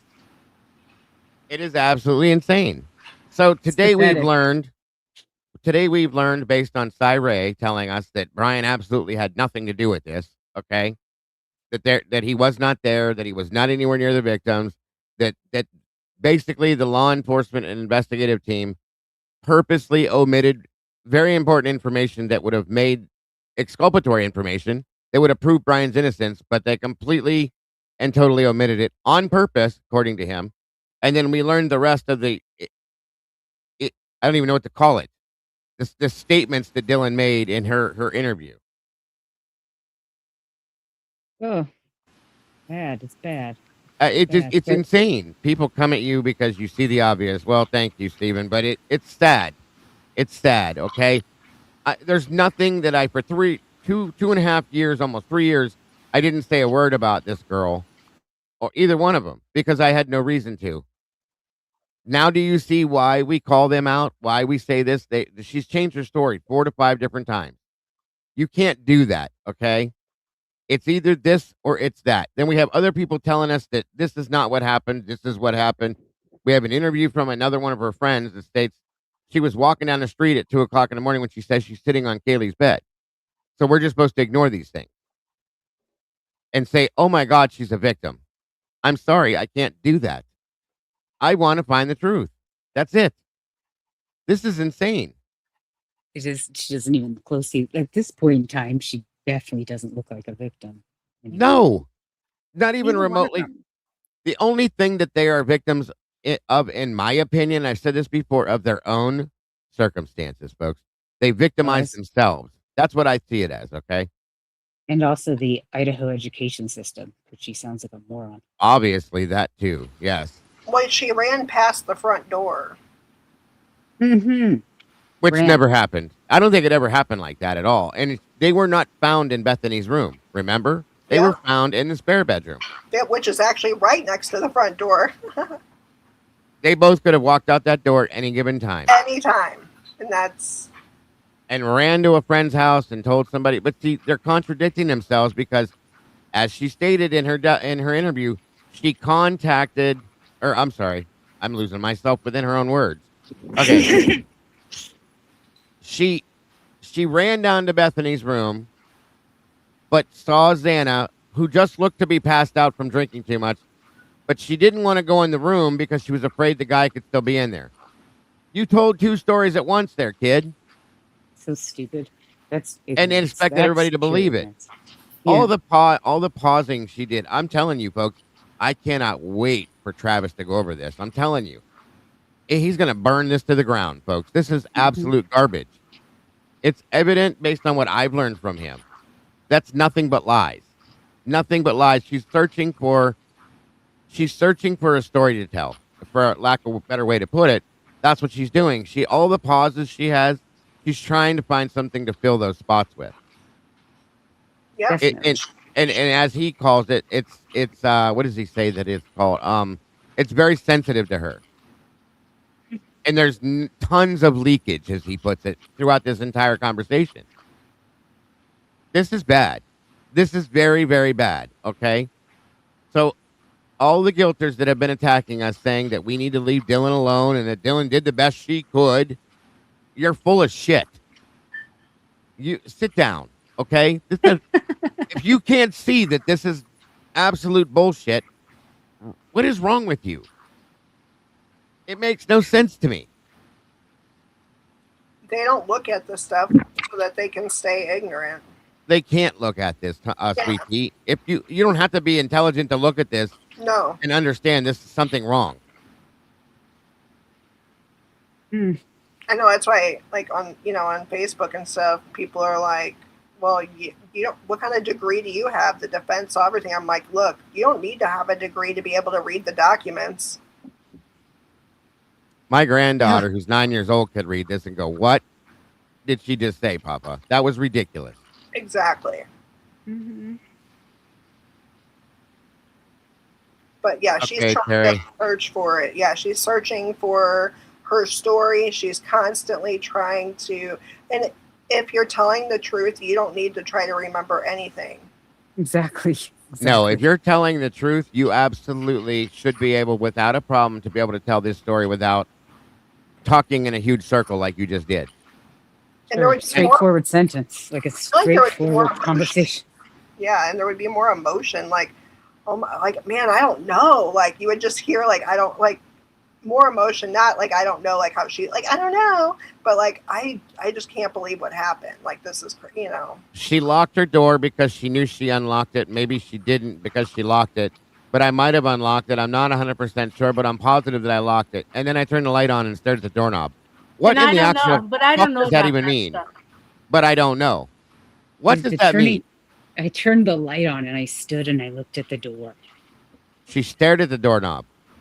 She was probably waiting for Kaylee to start turning it to let her in with all that screaming. No, I think she locked Kaylee out on purpose. Oh, definitely. Yeah. That's been my opinion for a while, that she locked the door to keep Kaylee from getting in there on purpose. And if I'm wrong on that, then I'm wrong on that, okay? No big deal, but that's how it clearly seems to look to me. She had emotions when the cops their back was turned from them. Then she had that fake cry. Shut up, tomboy. I'm just saying. Nothing is real here, folks. This is like, you know that, guys, I know you guys, because we're all the same. Most of us are the same generation. So you guys remember Mr. Rogers' Neighborhood? My favorite. Okay, so you remember the Land of Make-Believe back in the back there? Of course, yeah. That was my favorite part, yeah. That is what this is, okay? It's all from the land of make-believe, because it makes, and I don't care, somebody can say, well, she made mistakes. Are you serious? No, that's not mistakes. No. Those aren't These are not mistakes. Mistakes are mistakes. different. Mistakes are not that. Those aren't mistakes. No, because when she stood there the morning of talking to Nunez and told that whole story, and then ran up to Jack, beforehand, and told that whole story at that point they thought somebody was passed out. But you're telling Jack this whole story. Then you go to Nunez and tell the whole story. Then you go down to the police station and you tell that version of the story. But you can remember all that, but you can't remember anything else, huh? I'm calling bullshit. I don't believe you. And I'm sorry, I don't understand why you're lying. Or wait, do I? Maybe it would make sense if you know what's going on here and why this happened. Yeah, that's how I see it. Sorry, not like, sorry. She sounds like a crazy person. She sounds like somebody who needs some like lithium or some shit, to be honest. Well, this is the same person that said that she used to let her dreams, or she used to let things happen in her dreams because she knew that it was a dream. Right. She let herself get killed, she said. What does that even mean? Yeah, she lets herself get attacked and stuff because she knows it's a dream. I'm like, what? That's what I mean. We can't. We the outside of the glass window. Don't get me started on the glass window shit.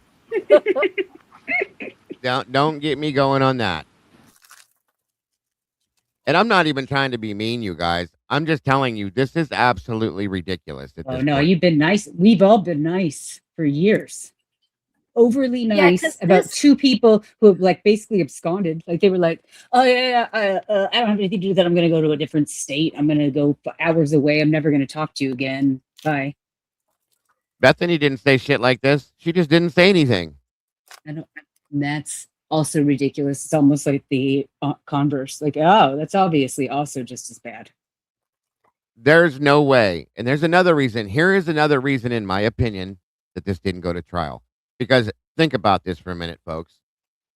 If the state would have put Dylan on the stand, do you realize what Ann would have done to her?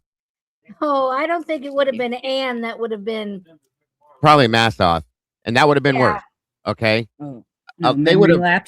Memory lapses. Come on. They would have shredded her into pieces, folks, and probably broke her. Honest to God, probably broke her. And same with Bethany, and she was not a reliable witness by any means whatsoever, but I swear this is exactly why I wanted this to go to trial, because I wanted them to cross her. And once they crossed her, that would have been the end of it right there. The grand jury themselves were confused after she gave her statement and wanted to indict her themselves, folks. Remember that, okay? What? That's a problem. After they heard her testimony, from my understanding, it was so bad that they were ready to indict her for it. Yeah, I'm ready to indict her too. She sounds like a big fat liar. This was so bad. So bad. Between this and what Cy said, there's no doubt in my mind. If there ever was a doubt, it's not there now. This girl knows exactly what happened. She knows who did it and probably why. And she's withholding that information, maybe because she was told to or out of fear. Just like same reason, in my opinion, why nobody else talks. Sorry, Sophie, go ahead. Oh no, I just kept interrupting you. I'm like, yeah, they told her. I'm just sorry. I was just agreeing with you. Well, I mean, think about why Bethany ran as far away as she could get and almost refused to come back. Um, I mean, she's been back now, but I'm just saying, like, she got she got out of Dodge as fast as she could. Okay. She wasn't back for court. Well, she wasn't back for court. Her aunt read her thing. Like she came back, but she came back to party. Come on. Yeah, she did not come back for the hearings. None of that. She had, I think it was Emily that read that statement. It doesn't make any sense, you guys. None of this, I mean, that's what makes sense. But what we were told makes zero sense. Is what I'm trying to say. Sorry. Well, how could anything make sense if this is what we're supposed to be pulling anything from? If we're supposed to have secondhand knowledge of what this says and we get secondhand whatever from it, how would we ever understand any of it? Thank you. Very good point. Oh yeah, didn't Steve G tell Brad Norton that the people, after they talked to the people from the grand jury, that they thought that she should be indicted, like the grand jury members? That's exactly what I remember. Yes. Okay, that's crazy. And there were 6 of them that needed more information and they never got it. Yep. I love how you refer to Tego every once in a while. You'd make that comment about lucky number 11, and I think about it all of this whole time. Like, oh, it's Kansas City Shuffle, right? And that's what it goes back to, right there. What Moonflower said, in my opinion, Omerta. The whole thing goes right back to that. Everybody's scared. I get it. And if they would just come out, and say, listen, which I know they can't, we're petrified. Okay, we don't want to talk about it. I'm afraid for my life. Be honest, and then that would make this make so much more sense. But at the same time, law enforcement is doing their own thing with this. Whether, I don't think it's out of fear. I think it's because they don't want to be exposed. Period. And we already, that's just how they're allowing it. They don't want anybody to see what they're allowing through their town because it'll expose them. Right. I think Bethany is just as complicit because she kept up with the lies. Oh, I agree. I think Bethany is right. I think Bethany knows everything Dylan knows. I believe that. I agree too. Well, it's either she's afraid of Dylan Sluther or she's afraid of who Dylan is afraid of. The real people. There you go. Yeah. Absolutely.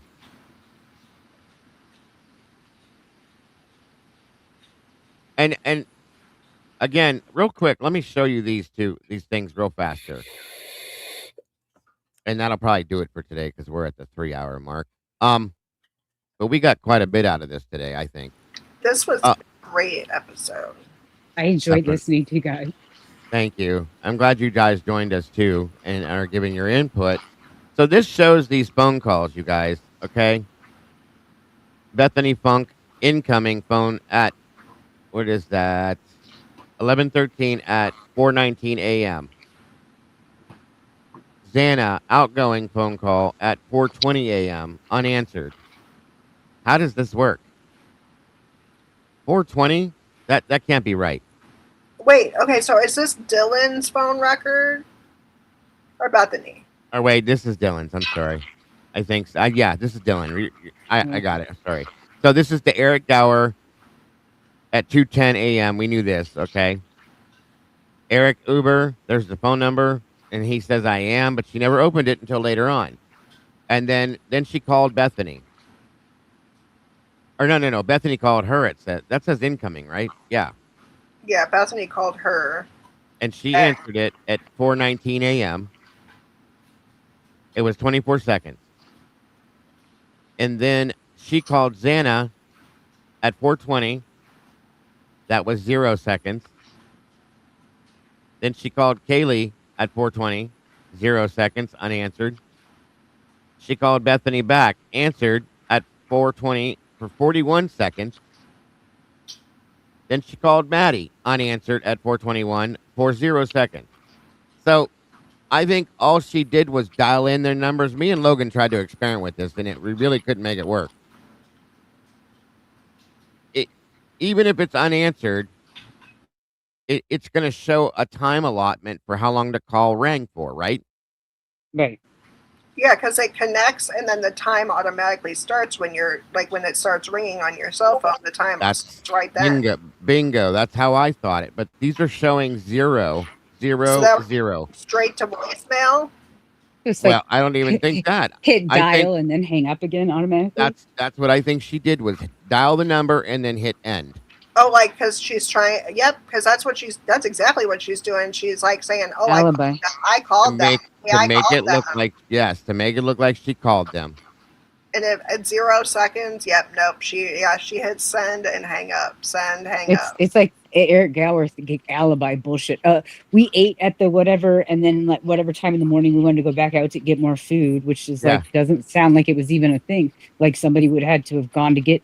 They would have literally had to take Eric Gower to Taco Bell and or Jack in the Box since nothing else was open. So that is, and it sounded like Taco Bell or whatever. It's not even open. Molly's like, you have to just roll up to the window and the inside's not open.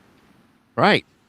So that's ignorant. That's bullshit too. Clearly bullshit. I agree with you. And then she sent the message to Bethany at 4:22 saying no one's answering.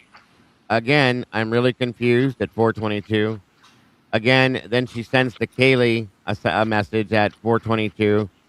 Kaylee, knowing she wasn't going to answer her, okay?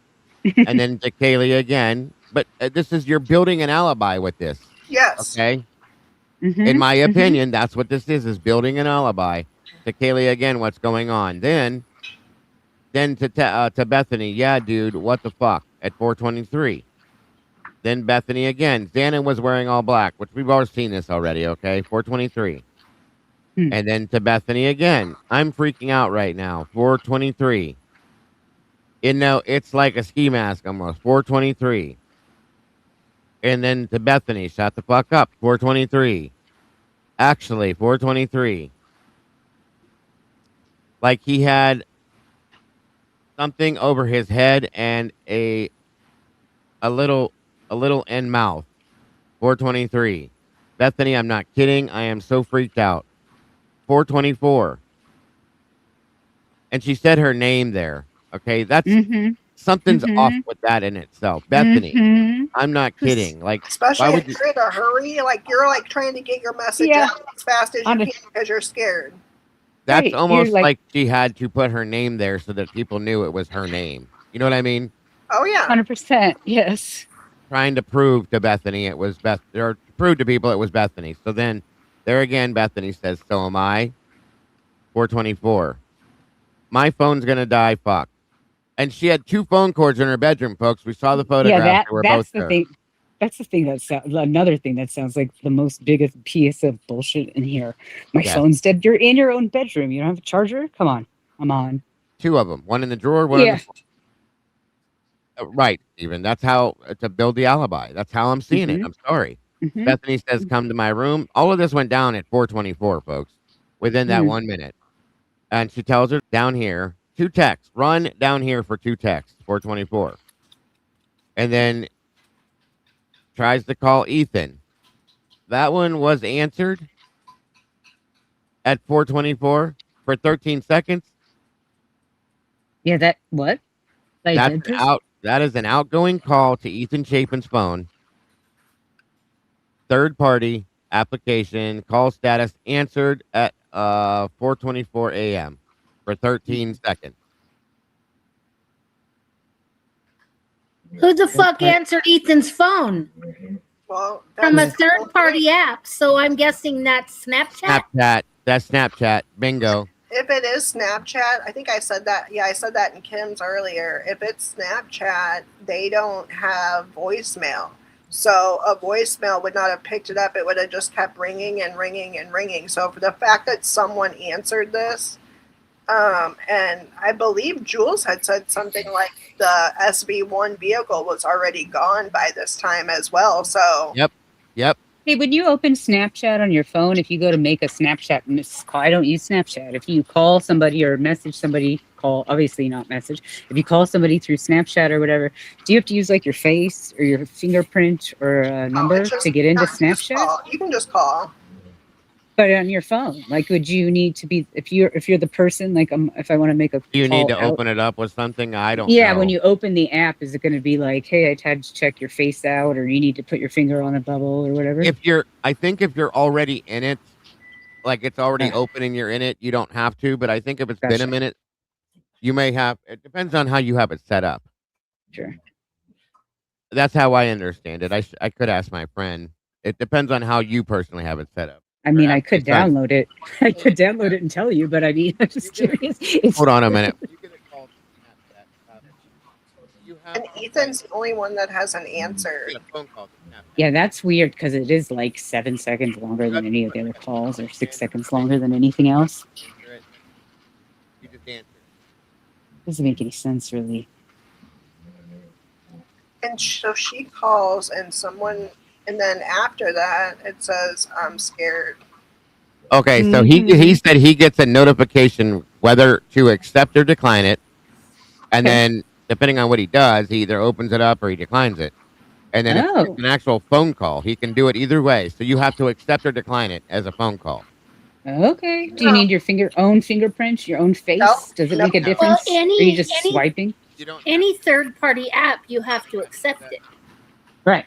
Whether it be Snapchat, Facebook, FaceTime, whatever, you have to accept it.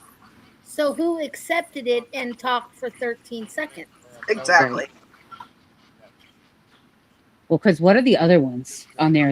Are they like 7 seconds long that we think are just a call, like ring, ring, ring, hang up? Well, most of them are 0. Okay, so he did say if his phone is locked when it's coming in, he would have to unlock his phone first to accept it. Whatever it is, whether it's a code, thumbprint, or whatever. And then once he does that, then he can accept it either way it is. Thank you. That was my question. See, that's really important, right? That's pretty important. How would anybody have answered that? If he were to hit answer on the screen, he would have to unlock his phone for it to accept the call, he said. But guys, do you remember that the passwords were open on the desk? Xana, yeah. So, I don't know. And then here's the thing. Remember something else, too. Because I think somebody had their phones. That would make sense. Because Ethan had Xana's phone, Xana had Ethan's phone. To me, that sounds like somebody went in the room and tossed their phones in there and walked away like they had no idea. I visually saw them just throwing their phones down, like, you know what I mean? Like, just thinking, I don't even care. Here, boom, boom, out. Right. They were in a hurry. Yep. I did my part. I answered Ethan. I hit whatever on the other one, tossed them back and go. Yep, dropped it. Right. And then, so after that, at the same time, so somebody answered Ethan's phone. Maybe that was an accident, okay? But they answered Ethan's phone for 12 seconds and then probably disconnected. And then at the same time, within a matter of seconds, then it goes to Bethany. She says, I'm scared, though. Bethany says, yeah, I know, but it's better than being alone. Wait. Go back up. How can you do that at the same time? Wait. Ethan's is outgoing. Who used his phone to call somebody? No. This is outgoing from her phone to Ethan. Direction. Outgoing from Dylan's phone to Ethan's phone. See what I'm saying? Because Why up here, does that say partner name? Because that was the partner in the group, like the group that they were the Snapchat group. They were in the Snapchat group, so that was the name that it's considered a partner. Group. They're partners. Is that the lingo for Snapchat? No, that's not how I take that. It's an outgoing call from her phone. Dago, scroll up. Do they all say outgoing, or what do they say? Incoming or outgoing? Hold on. I'll show you this. When she called Bethany's, where's it at? Those are all messages right there. There you go. She called Maddie, outgoing. She called Bethany, outgoing. I see that now. Okay. Yeah, that's what I meant. But all these people are people that are in the Snapchat group, okay? As we remember from the book. You don't have to be in a group. They're just your friend. No, I know, but I was just saying, I remember that they were all in those special Snapchat groups is all I was pointing out. I don't know if But that means anything. I think this are all their friends. That's how they contacted each other, was Snapchat. Yeah. It doesn't have to be in a group per se, just they were friends on Snapchat. Right. I get you. But this is still somebody answered Ethan's phone to answer that Snapchat. Regardless, somebody answered, and it's the only time someone answered. For 13 seconds. When the other one says answered by Bethany on the right, it says it was answered. It has like a different. It said something different, like below the state's exhibit sticker. It said something different. It's received. So it says received when she's answering. Why doesn't it say received when Ethan's phone call is 13 seconds? Oh, wait a minute. Wait, hold on. Same one. Somebody 7 seconds. That's Kaylee. It says outgoing from her phone to Kaylee's, and it was answered for 7 seconds at 4:27. They're all gone by this time, folks. So that's 2 now. How did I not see that? Oh my gosh. We didn't get this before. That's why. Well, no, I answered too. Hold on. Xana outgoing to Xana's phone at 4:28, answered for 4 seconds. Oh my god. Are they like answering it and then once it like connects, hanging it up or what? This is fucked. Is it supposed to be like this? Some sort of a pattern? Is it some kind of pattern that they're supposed to be doing to? No, these are Snapchat messages. They don't go to. There is no like voicemail for these. No, yeah, I mean, like this one says phone. Is everything up planned? I think it might be. Maybe it was a voicemail. What do you think? Oh, it does say phone. Yeah, it does say phone. So it could be a voicemail, but oh wait, yeah, okay. So this is third party. That one was Ethan's. Is a third party. That's Snapchat. That's because we know they never said they left voicemail. Well, why are these 2 different durations then? 7 and 4 seconds. When you're dialing a phone, the time does not start until the phone is picked up. So it connects, yeah. Right. Somebody has to answer it in order for the time to start. I guess we'd have to know if Kaylee and Xana had the same phone service, because there may be a couple second delay if you had, Kaylee had T-Mobile. T-Mobile. Yeah, right. If they all have T-Mobile. Xana, Maddie, and Bryan all had AT&T. Ethan had Verizon as well. So so it could take longer. Like it technically could be part of their computer system. Right. It took 2 seconds longer for them to pick up at the other side for how many rings it gave you or whatever, for the amount of time it rang. That could be a thing set by the phone company. That's possible too. The rest of these are in the morning now, starting at 10:23. Are you up to Maddie? Are you up to Kaylee? Again, knowing that they're not going to respond. And then, again, Kim brought this up way back when. And I believed her. I agree with her, I should say. This was to from her dad, from Dylan's dad. Hey, Dylan, DMM. Hey, DMM, when can I call you today and just chat? Does 1 work or is 2 better? Now, that is the strangest conversation for a father and daughter to have, in my opinion. Is he calling by her initials? Yes. Her full name, initially wise. That to me is not what a father would say. No, my dad would say, hey, honey, how you doing? Or, no reason for to address the person on the other end when, like, the text message with Bethany's name. There's never any reason when you're texting. Yeah, you don't need to say, hey. Well, hold on though. Even worse, you guys. Can I call you today and just chat? I would have never sent that. I would just call my daughter. I know, right? Yeah, that's weird. Well, I mean, so I would say, I need to talk to you. Does 1 or 2 work? Like, I mean, I could see that, but not the way he said it. I still swear to God that's code for something. I agree with that. That's what I'm saying. Because here, now, this is at 11:30 in the morning. Knowing now that this whole drama is going on, she says 2 works better. Insane. What? And then he says, gonna be at the police station. Or like, anything. Like, you think or anything else. Yeah. Day? Are you gonna go about your day now? And he says, "Okay, I'll call you at 2. It's just for 5 or 10 minutes. I want to catch up." So I think that's code. You think he's like, did they kill one person, or did they get both of them? Yeah, something's off with this. See, that's a good point there, Sophie. 1 or 2.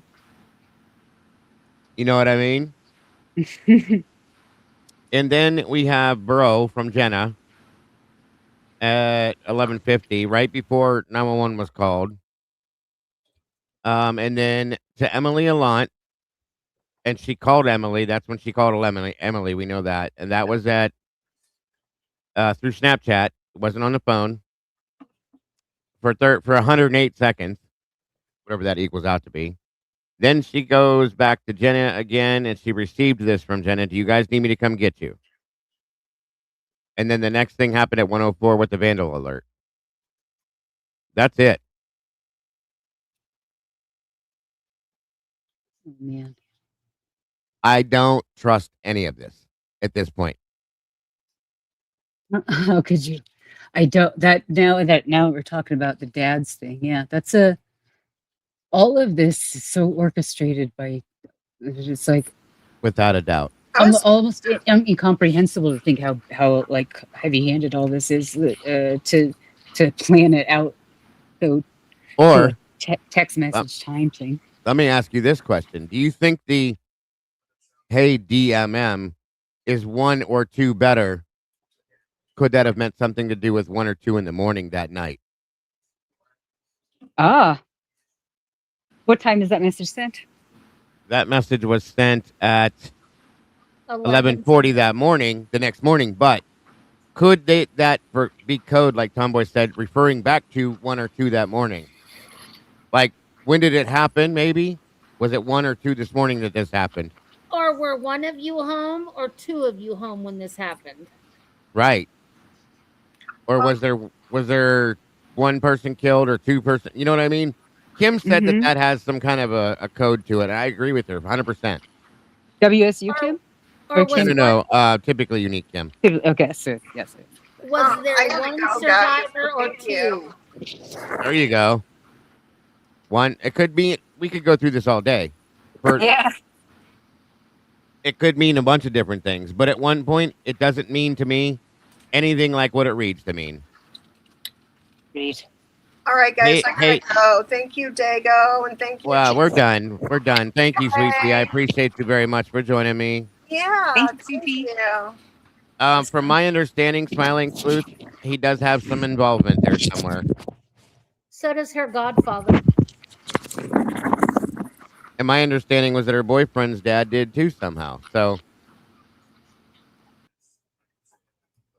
I don't know, but this is all what it is, folks. It's not good, period. So thank you, Tomboy, for being Dylan again. And Sophie, always grateful to have you here. Any last thoughts from you, Miss Sophie? Sorry, I was muted. Yeah, we that was a lot today. I kind of feel like all of it. Every time we hear anything from her, I can't tell if like how is she that dumb or is she smart? Is they not smart, intelligent, smart? Like they trained her. You know, Sly like a fox. Yeah. Sly. It sounds like it. Thank you, Sleuth. Thank you for helping too. Tomboy, I love you to death. You know that. I always love when you do that. It's very helpful. It hurts from doing hers. So does mine. Yeah, so does mine. That's why it's just listening to it. Guys, I think we've justified some of the stuff that we've been fighting towards for 3 years now, okay? 1, I think Cy has basically sealed the case as far as that's concerned. I don't need to hear anything after that to know what I believe is right. 2, with Dylan, it's obvious. Again, I don't know how many times we have to prove this, but this is not what they've made it out to be, in my opinion. It's obvious and blatant lies and corruption, and they've used this to build this narrative, and it's very sickening to me. That's how that's what I get out of it. Yeah. And we're going to get into more. There's more stuff to go through in these documents, but these have been some nuggets. I'll be honest with you. They really have been. So that being said, I guess unless Tomboy, anything last words from you? No, sir. There's not much else to say, is there? Like, I don't know, but like, I'm sure I could like figure something out. Nope. We're done with that. No more. My head still hurts. Sorry. That's enough, dear.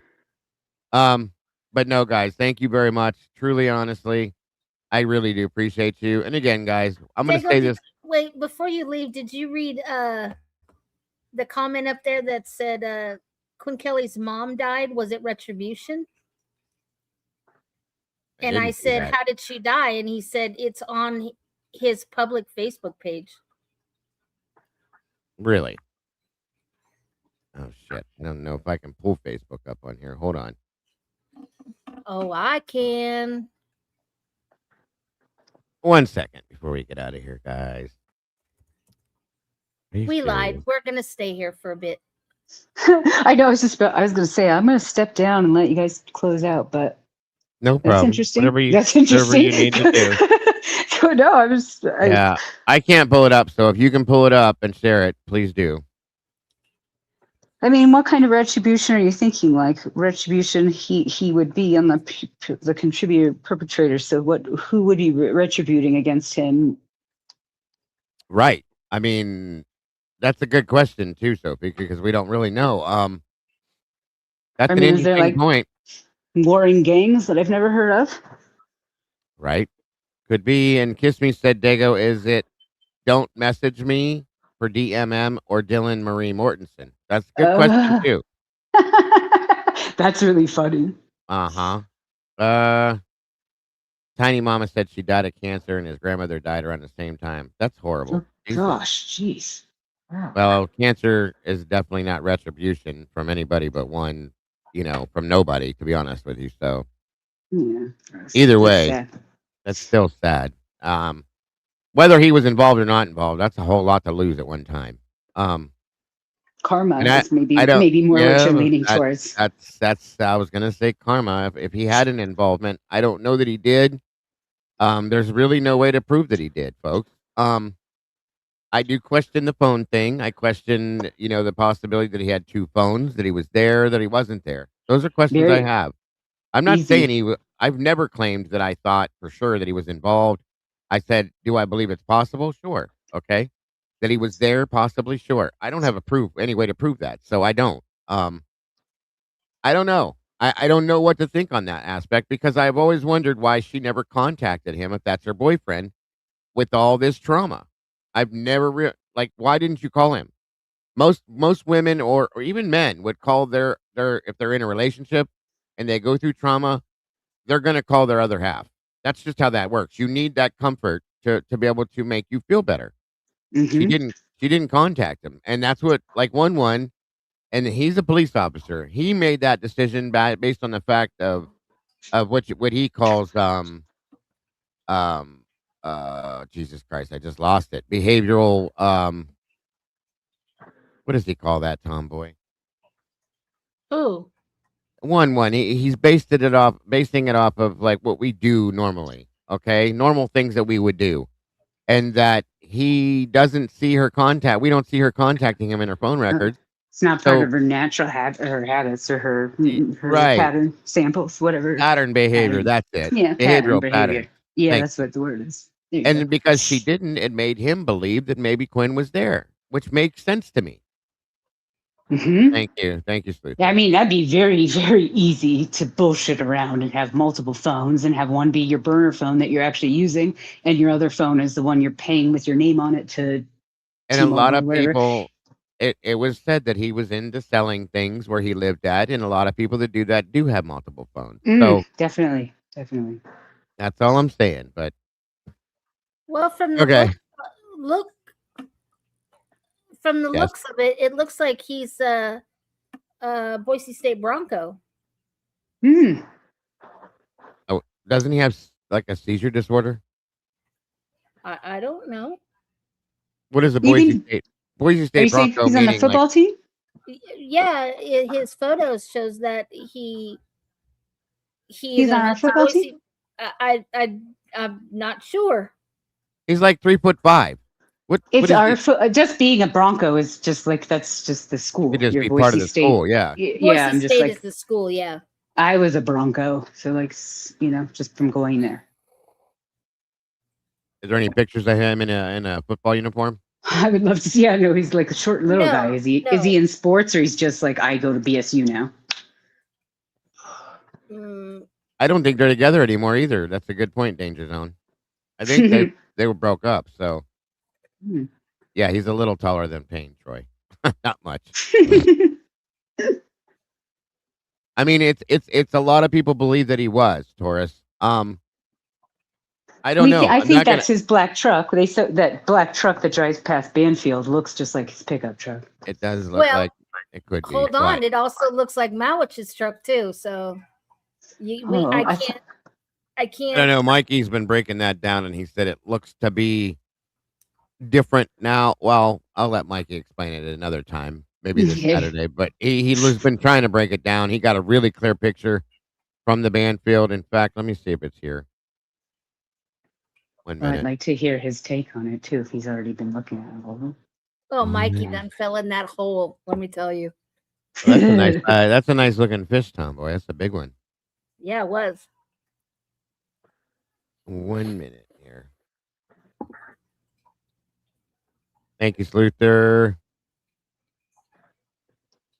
Yeah, you ain't careful. It's real easy to fall in these damn holes. That's no lie. Where are you at, Mike? Here it is. Payne has to use a ladder to get into Dago's backpack. It's true.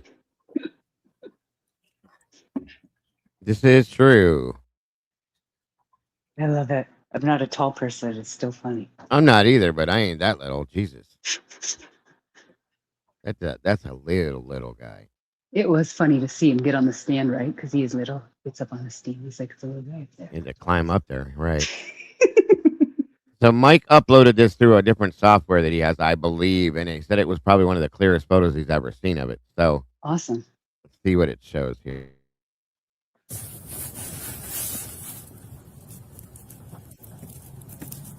$59.77. Are you gonna be issuing?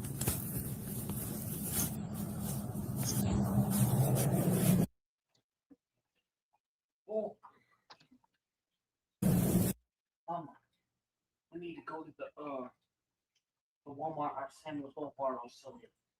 My wife is gonna be there. Roxanne Perez.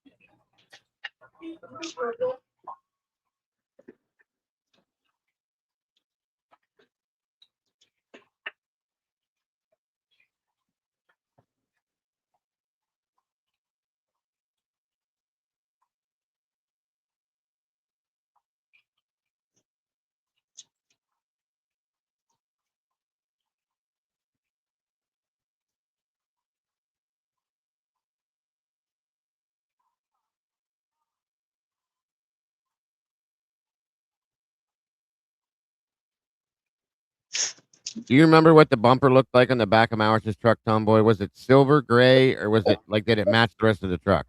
It's silver. Okay. Good deal, buddy. Good deal. Mikey said he should have it finished tonight. Yeah, that's what I was just responding to. Mikey, were your ears burning? We'll see, bud. And then we'll wait to finish looking at it from that point when he's done with it. But he's doing a good job. Dago, could you show the fish picture? The fish picture? Yeah, if you want me to. Yeah, let's see big old bass. It's a good looking fish. That's a keeper for sure. What did you pull that with? What were you using? Plastic worm. Nice. Sometimes it's so simple, it's too simple. Yeah, I usually always fish with the Texas rig, so You might have to explain that to people that don't know what you mean. it's how you hook the plastic lure on the hook. There you go. Okay, hold on. Yeah, that's a big old bass. Damn. Now that I blew it up, but he's in looking at you holding it, it makes you look tiny compared to that thing. Hold on.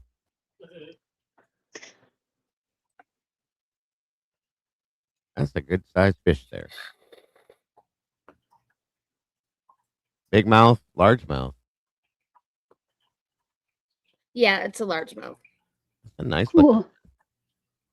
How much do you think he weighed? He was about 8.5 pounds. Yeah, that's a big one for sure. And the funny thing is we didn't get a single bite after that. And Sean said, "I think you caught the only fish that lives in here." Yeah, that is a bucket mouth for sure, Troy. That's nice. Did he fight with you for a minute? Oh yeah, he fought because when I cast it out clear on the other side of the pond under the algae bed. Yeah. And I was just reeling back in slow, and he bit it, and it was a couple. He fought for a good probably couple of minutes, and then Sean was at the other end of the pond, and I hollered at him, and he's like, "Oh, for fuck's sakes, Mom." So then he said he was watching for a minute, and he saw him come up out of the water, and he went, "Holy shit!" Right. Yeah, look how big he is compared to her. I mean, she's little, yeah, but that's a big ass fish. Definitely a bucket mouth. Did you keep him or did you toss him back? Oh yeah, it's catch and release only. Oh, okay. Yeah, those Good little one. those little ponds are catch and release only. Hey, you could have put him on one of them plaques and put one of them batteries in his butt and made him do the dance on the wall for you. I already have Sean for that. I don't need a Billy fish. Bass mouth. Leave him alone. Stop picking on him. Anyway, good job. Good job. All of us people that wanted autism shirt. Absolutely. Very, very cool shirt too. For all of us that wanted to be out fishing as much as you can, we get to live vicariously through you. So good job. That's nice. Good one. Yeah, Good. I like your shirt. It's a great shirt. Yeah, I did catch about 15 baby bluegill at the first one we went to. I hate you just throw those back in too, right? Just pull it off the hook they're and like toss little. it. They're like all right, love. Thank you, dear. 3 to 5 inches. Bluegill irritate me. They're just a waste of time because you hook.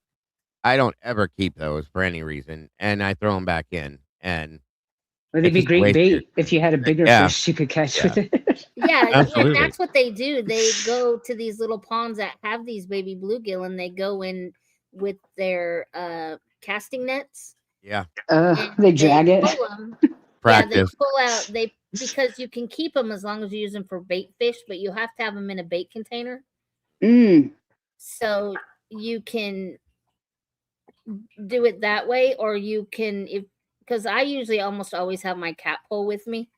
You can put it on the cat pole and just toss it as far out as you can in them little ponds. Awesome.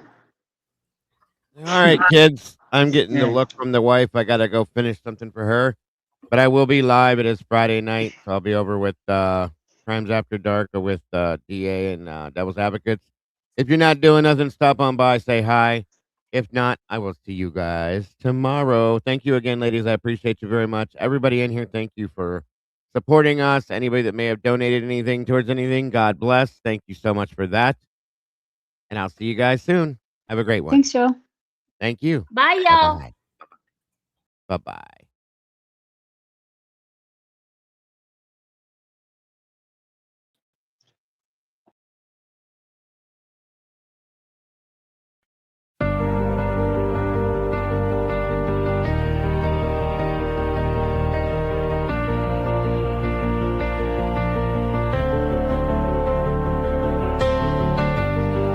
The coffee's cold, the final stain. We laid the map out in the pouring rain. No hidden corner,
cafe's empty, closed for the night. We put the darkness back into the light. We'll wipe the counter, set the empty chair, and wait right here for the next secret laid bare. Until the next one. Until